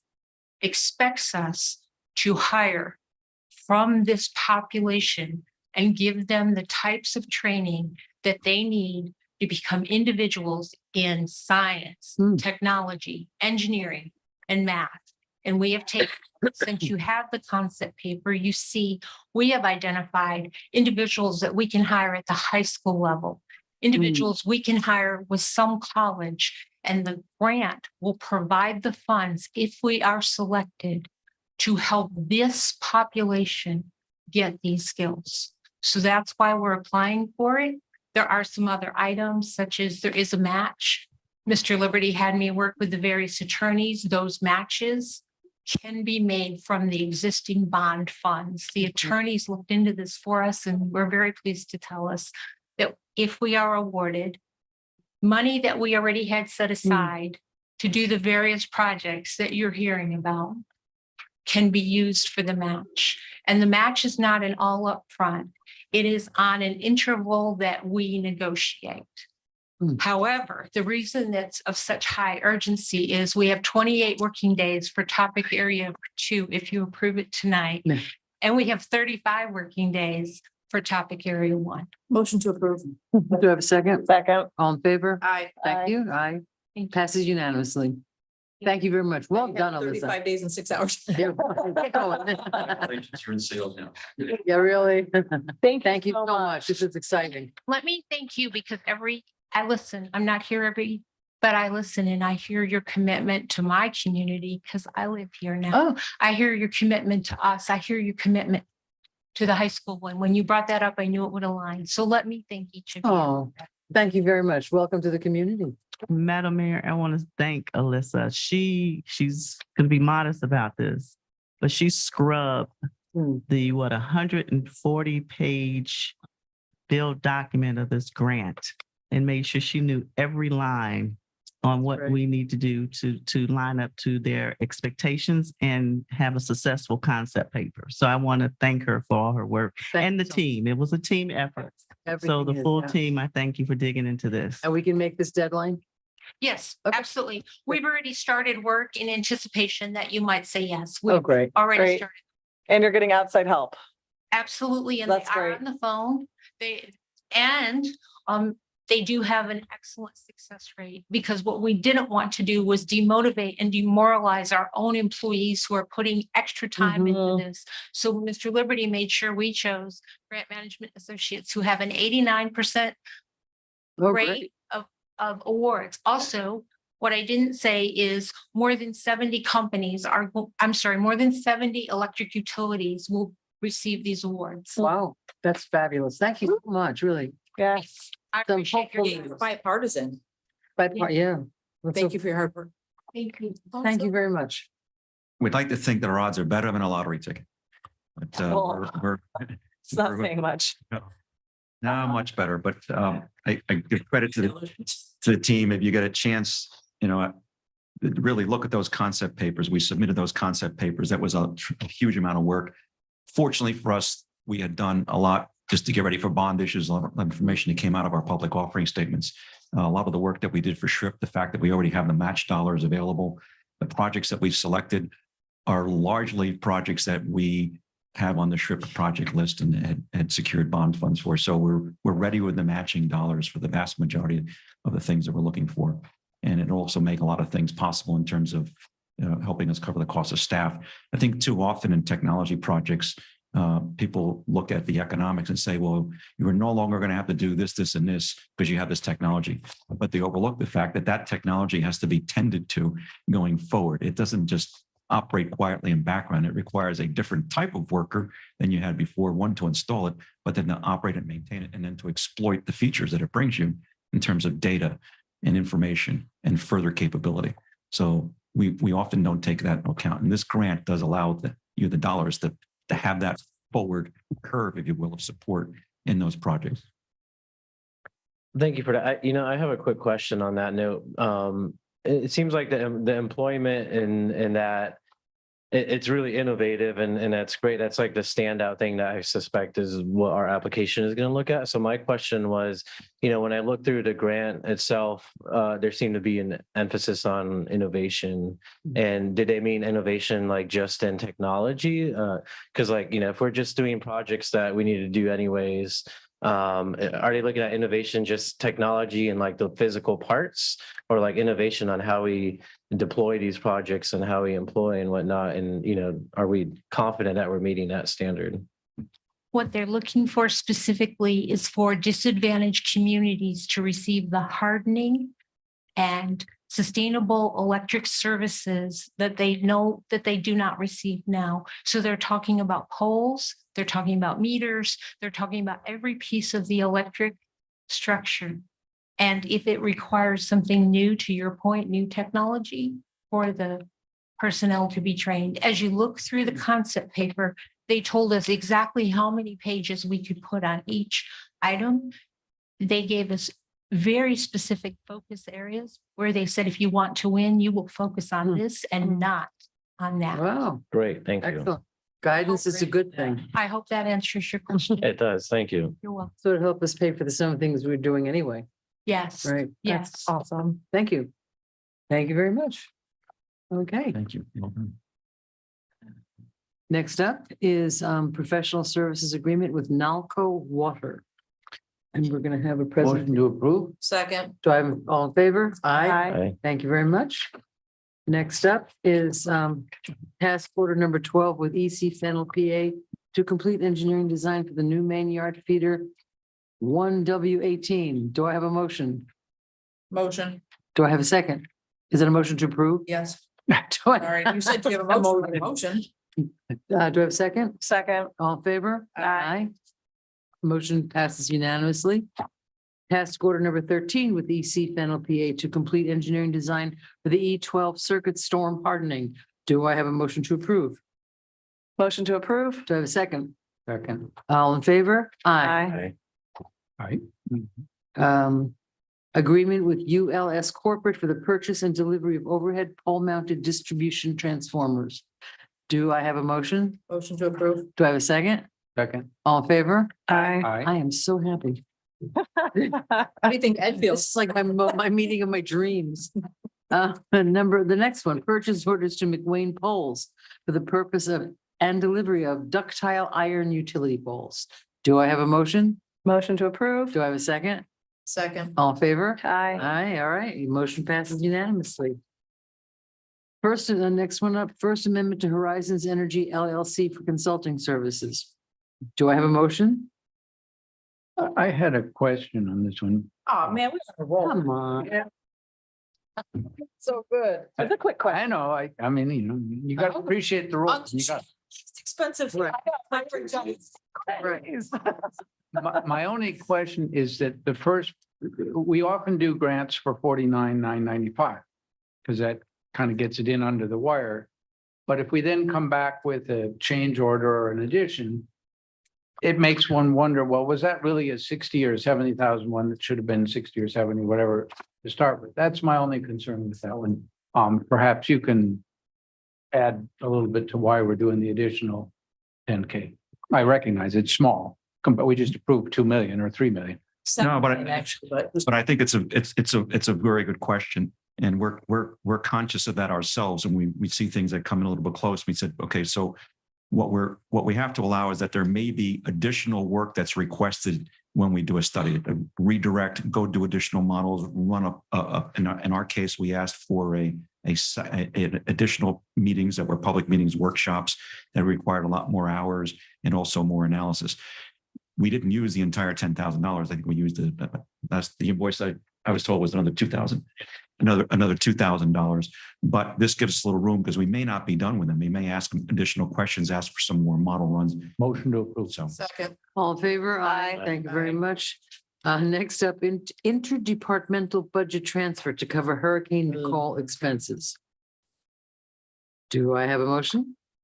Did we, a motion to approve? Do I have a second? begrudgingly second. Did, All in favor? Oh, I see a light. sometimes we do motions, then we talk. So, this, we don't have a storm fund, so this is coming out of fund balance. that's correct. But we will be looking in the future into, like, how bad does this hurt our fund balance? Well, this particular storm was, I believe, 1.6 million. And I haven't seen the audited financials yet, so I don't actually Right. have the fund balances, but I think basically the over earnings that we had on the capacity sale will go towards those two storms, Ian and Nicole. So I think the fund balance, just my rough, stick a finger in the air based on where the fund balance was last year, how we did at the end of the year in terms of net operating income. I think the fund balance should be back to about neutral, but I don't have those exact numbers until finance releases the audited financials. And there's often things that are entered into the financials during the audit and close period that are beyond our control. For example, benefits may have come in higher, or things like OPEB or pension items, other costs that may be different than what we thought they would be or was transmitted to us. So we're a little bit in the dark on the fund balance until those audited financials come out. Okay, and then the amount that we paid due to the PCA, that also came out of fund balance. So we had I don't know, if we try our goals 180 days or whatever our goal is, I don't know that we've met that yet, and we're getting. Actually, we had some preliminary numbers that were run in the October, November timeframe ahead of our meeting with Fitch, the rating agency, which were non-GAAP operating pro forma statements, which showed that we were gaining on it.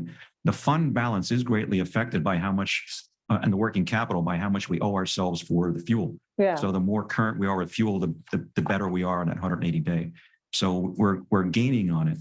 But these storm expenses, we've been literally absorbing them as they come along. We're absorbing out of that particular year's budget, which then causes me to really look and say, okay, where can I take this out of? So for example, it's taken us longer to hire people, so I'm slightly underspent in my labor budget, positions we haven't been able to fill yet. Or we look down the road and say, okay, we'll divert some of our maintenance dollars over into that, which is not good because then we have to defer maintenance down the road, right? So we do really need to create this cushion, this storm cushion. It's something that we've wanted to do for some years, but it's always, it's like, trying to catch up at home. And when you say, gee, I really need to put some money in this emergency account, but I never seem to have the money to be able to do it, right? So we have to make some tough decisions. Do we put a stake in the ground and say, we are going to do this, and we're going to build this storm fund, and we're going to use it for what we intend? That's a policy decision, as we discussed earlier. We can certainly bring you some proposals to do that. My strong advice would be to do it. Other utilities, for example, our friends across the street, they do it. They have a storm fund, and they have these big storms, Ian and Nicole. They've gone to the Public Service Commission, as have all the investor-owned utilities, and gotten their approvals to pass these funds through to their rates. They add it to their rate. It's a specific line item. It says storm fund. And then they build it up, and then when they pay back the fund, they stop the charge. But it's something that we need to do. Right now, we're not asking to absorb it outside of the electric utility. We're going to absorb it within the electric utility budget. Okay. We have a motion. We have a second. Oh, no, Hang on. I realize. I'm sorry. It's wishful thinking. Started the domino effect. But I don't know where. I think Commissioner Malega was first. The only thing I'm gonna say, and I brought this up to the city manager, is when we're spending this kind of money, I want it kept in the city of Lake Worth Beach. And when I went through these invoices, I was very upset to see that most of these businesses, Boynton Beach and West Palm Beach for food, for the hotels, for the food. We have no hotel. We Well, have, but we here's- have so- Fairfield Inn right over the beach. We have bed and breakfast. We have the hotel right here that they just built on 10th Avenue. We have places. So I don't know what the policy is going to be. I have to shake my. You don't shake your head no, because I know that when I'm looking at a catering bill for $200 delivery fee, when we have plenty of businesses in this city that could use the money. Here's the issue we're faced with. That hotel over on 10th Avenue, they stiffed us when we booked our people there once before. They got there and the rooms were gone. Right. So we don't have a hotel within the city where we can put these folks. Then when they're at the hotel, we have to feed them. Right. So it's not practical for us to then get the bus chart and pick them up and bring them in. When they're actually on the job working, we do feed them right out of the Bodegon, because the Bodegon has a fantastic cafeteria, and we feed them. Bill for Sandy James Productions, which is a catering company in West Palm Right, we that have- does special events. Right. So these crews are at the hotels waiting for the call. They have to be fed from some. These are the mutual aid crews, the storm crews that came in. Now they're at the hotel. We need to feed them somewhere at the hotel. We need to get food to them at the hotel, or go get the bus and then bring them back to the city to go eat someplace. So what's typically done is you feed them at the hotel so they don't leave the hotel. They're right there. Okay, That's just And I The hear norm- these reasons and excuses, and we've always done things. All right, a we'll, certain we'll way. change it. For Sandy James Productions, which I love, they're a great company. $2,300 could have benefited somebody here in our city. That they would have done a delivery and I just want us to give opportunities to the businesses that support this city and pay the electric bills here. Before we send businesses out, especially when we haven't lost power, when these businesses can function. And I hear what you're saying about Bodegon, but Sandy James Productions is Here a. in the city, so Huh? that one's okay. Bodegon, the Bodegon. No, I said, I hear what he says about that, but Sandy James Productions is a catering company. How that- many are there? How many bills are there from Sandy James? Well, there's one for $2,300. That's just off the top. I mean, that's That's one meal, One, but, one meal well, all right. It was a good meal, though. of, box lunches and a We're, delivery fee. we're feeding, we're feeding over 100 people. No, it says 100 at $17.95.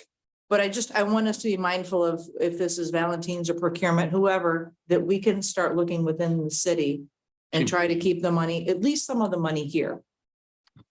Am I the only one who thinks that's crazy? No, No, I it's think fine. that's quite reasonable. I mean, Yeah, I'm like looking at the meals. I places mean, they were like- eating at Waffle House and That's their that's when they're Loves. traveling.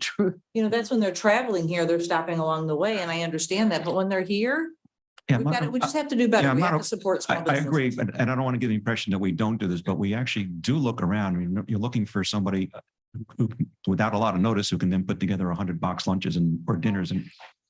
Okay, we'll put you on the list and we Talked to her. She but certainly our preference, and it goes right down to where I spend my own money. When I go out for lunch, I insist on having lunch in the city. I like to walk the downtown and go in the various places in the city. I believe in that. So to the extent that we can do it, absolutely, I don't have a problem with that. Okay, Yeah, no Thank you. problem. we have a motion and a second. We No, have we have two more more lights. lights. Oh, God. I'm sorry. Mr. McVoy. I don't know what. It's like, why is this so complicated? Well, it's $1.6 million and that comes out of what we are. It was a rhetorical question. So, it's, yeah, exactly. I think Commissioner Jess might have been ahead of me, but I'm not. Are you? Sure. I mean, mine was relatively quick. I do wish we had a Waffle House in Palm Beach County. We don't, but other than that, I feel like, we talked about the rate stabilizing fund. This is also crucial, I feel like, and I'm just curious, like, can we commit to getting this process going of talking about it and moving towards it? I mean, if we're going to talk soon about rate stabilization, I would suspect there's some similarities or some overlap with this. So can we kind of like commit to working towards that sooner than later? Because every year I wish I had better news on storms and their predictability and their strength, but we don't. And the longer we sit on this, the longer we're gonna have to make these painful bills. I have no objection to talking about it. Just ask us to look at our schedule for the next few. Well, maybe they can bring that back in February with the rate. picture of what one of the options could be, adding $1 or. February is tomorrow. Exactly. February utility. February deadline is going to come up pretty quick on us, so I might have Yeah. to say March, because one of the things that we've talked to the city manager about is adding a little bit more time for us to Yeah. put the materials together, brief the city manager, and make sure that she's comfortable with what we're asking for and that our product is ready to be brought to you too. What happens behind the scenes, we're scrambling a lot in the hours before the final publishing of the agenda to get you something which sometimes isn't, we wish we had used more time. So we're actually going to slow things down a little bit and try to do some more work up front. So I don't want to commit to bringing this back in February. Maybe the March meeting would be more appropriate. Yeah, I don't necessarily mean let's rush and make it happen, but let's also not kick the can down the road. Agreed. Let's keep this going. Yep. Why should we break a Lake Worth tradition? Didn't Glenn Mr. say we McVoy. need more meetings? So I'm just looking to make sure that we all understand a little bit. This storm didn't cause us much damage at all. So the labor charges is basically just the people came and we got to pay them for their time. Yeah. And help us understand too, don't we have, I haven't seen it go by and noticed it, but we used to regularly every year, some residents would object to it. I always thought it was a good idea that we had an inter something or other agreement, a mutual aid kind of thing. It was about 75,000 and I always thought that was pretty reasonable. That's the number that sticks in my head. I could be wrong, but. The way the process works, I may explain it. So we obviously we're members of the Florida Municipal Electric Association, and the FMEA plays a number of roles on behalf of the members, Yeah. one of which is putting together a mutual aid response. So they help assemble, especially when the storm is coming. They're the ones that deal directly with the governor's office and the Department of Energy or Emergency Management. They then will take from each of the member utilities their requests for how many people you think you need through mutual aid, and they'll begin to go look for them. The way it works in the industry is the investor-owned utilities take care of each other, and the municipal utilities take care of each other. There's not a lot of crossover. So a lot of the contractor crews that we might go after, they're going right to the big investor-owned utilities as quickly as they can. And the investor-owned utilities are sucking them up literally by the thousands. And let's say thousands is an understatement. It's literally tens of thousands of contractors individual people are being pulled into the major investor-owned utilities. So the pool that we have to work with is a much smaller municipal market where many of the utilities might only have 15 to 20, 30 or 40 line workers. And we're trying to get them to send 5 or 2 and 5. We're trying to get nominally maybe 70 here for a storm. So we have to go further and further. So what often happens is, what I've found, and coming from the investor-owned utility world, is it's best to get the crews here early rather than after the storm has passed. So what you don't want to do is be in a situation where you literally ride the storm out, open the hatch, look around and said, oh my goodness, we need 70 people. Let's go get them. Those 70 people are gone. Wow. They're committed to somebody else. Right. And if you're lucky, you find them 2-day drive from here. Mhm. So it's not unusual to have to bring them in from the Midwest or the upper Midwest. Now they've got 2 days of travel before they get here, and your customers are in the dark, Right. and you're doing the best you can with the crews that you happen to have here of your own. So what it really lends to is, say, the storm is coming. You just think from a defensive military approach, which I'm not, but just say we're at the bottom of a peninsula. The storm goes across the peninsula. The roads are closed. The hotels are full. The fuel stations may or may not be capable of fueling these diesel trucks that are coming. You really ought to get those folks here. So we try to get them here within 24 hours of the arrival of the storm. We watch the cone, right? And we watch that very closely. Are we in the cone? Are we out of the cone? What's the arrival of the winds? We need to get them here, and we say bedded down, get their trucks parked and get them into the hotel and hunkered down, waiting for the storm to come. Meanwhile, we're keeping up with the storm as best we can with our own people. We're paying for those mutual aid crews for the travel time to be here. As soon as we get the clear to go to work, we determine, can we handle the work with our own people? Or do we need to deploy the resources which are waiting in the hotel? What happened with Ian and Nicole, fortunately, and Dorian, we did it without having to bring those crews out of the hotel. What we then want to do is to say, how quickly can we get rid of them? No offense. No offense. Thanks for coming, but Yeah, ciao. it's time for you to go. But we have to pay for them to go all the way back to where they came from unless somebody else picks them up. So we immediately then, if we're going to release them, we contact FMEA and say, hey, we're releasing X number of crews. And they put the call out to say who else needs them, and they quickly move them. Sometimes the contractors will quickly call other utilities, investor-owned utilities, and just go there on their own. They don't wait for FMEA. So the key is to get them here early. Now, this is a risk reward situation. As our system has gotten stronger, we've been able to keep up. So if we look at it, Ian and Nicole, we had 45 to 65 mile an hour winds in that range, sustained for some period of time, and gusts may have gotten to 65. Years prior, a storm like that would have taken down half or 2/3 or more of our territory. Yeah. And Ian and Nicole, fortunately, it didn't do that. So our performance is getting better because our system is getting stronger.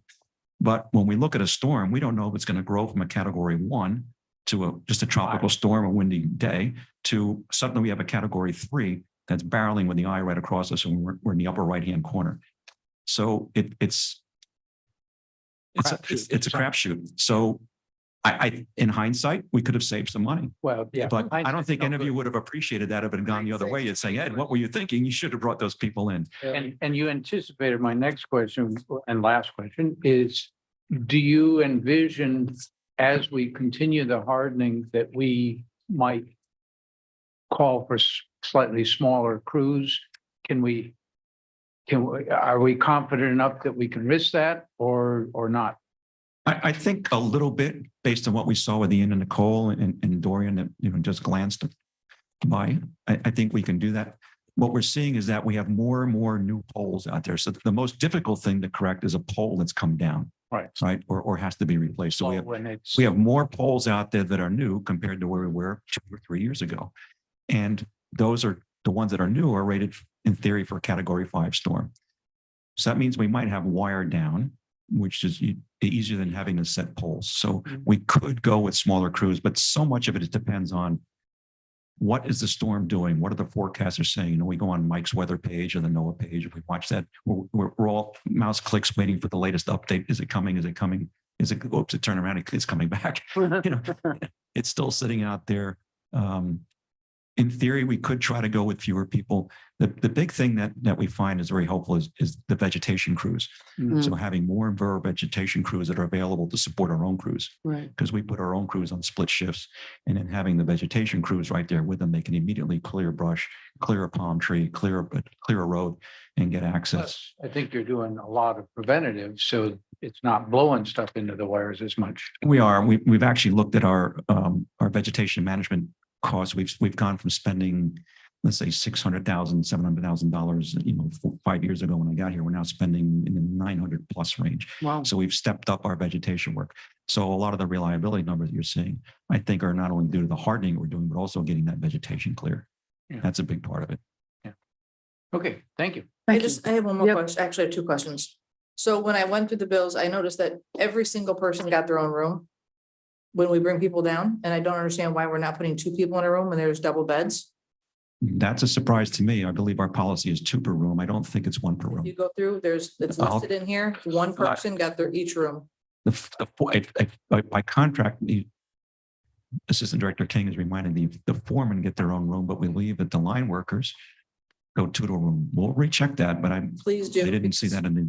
When I went through it, and I went line by line for each person, it shows that each person got their own room, which to me, I was like, isn't there 2 beds in a hotel room? And my other question was, are we utilizing them for work at all, since there's no wind and there's no storm, since we're paying them? Or if they get here and it's sunny and we're still waiting for the storm, we don't put them to work right away, they're just hanging out in Florida. They're hanging out in the hotel. They just can't wander away from the hotel room because they don't have cars and their trucks are parked, so they can't. Yeah. It's not like they can jump in.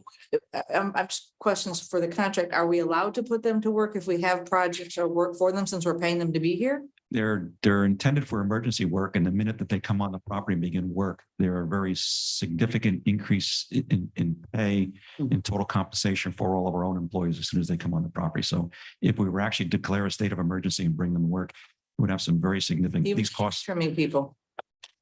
The tree trimming people that we have, yes, even the tree trimming, but the tree trimming people that are here working with our crews are our normal tree crews that just work longer hours. We have more what we call vegetation crews or tree crews standing by in hotels as well. Yeah, so the Davy people, when they got here, we didn't give them a list of like, go hit these alleys. I don't believe we did, no.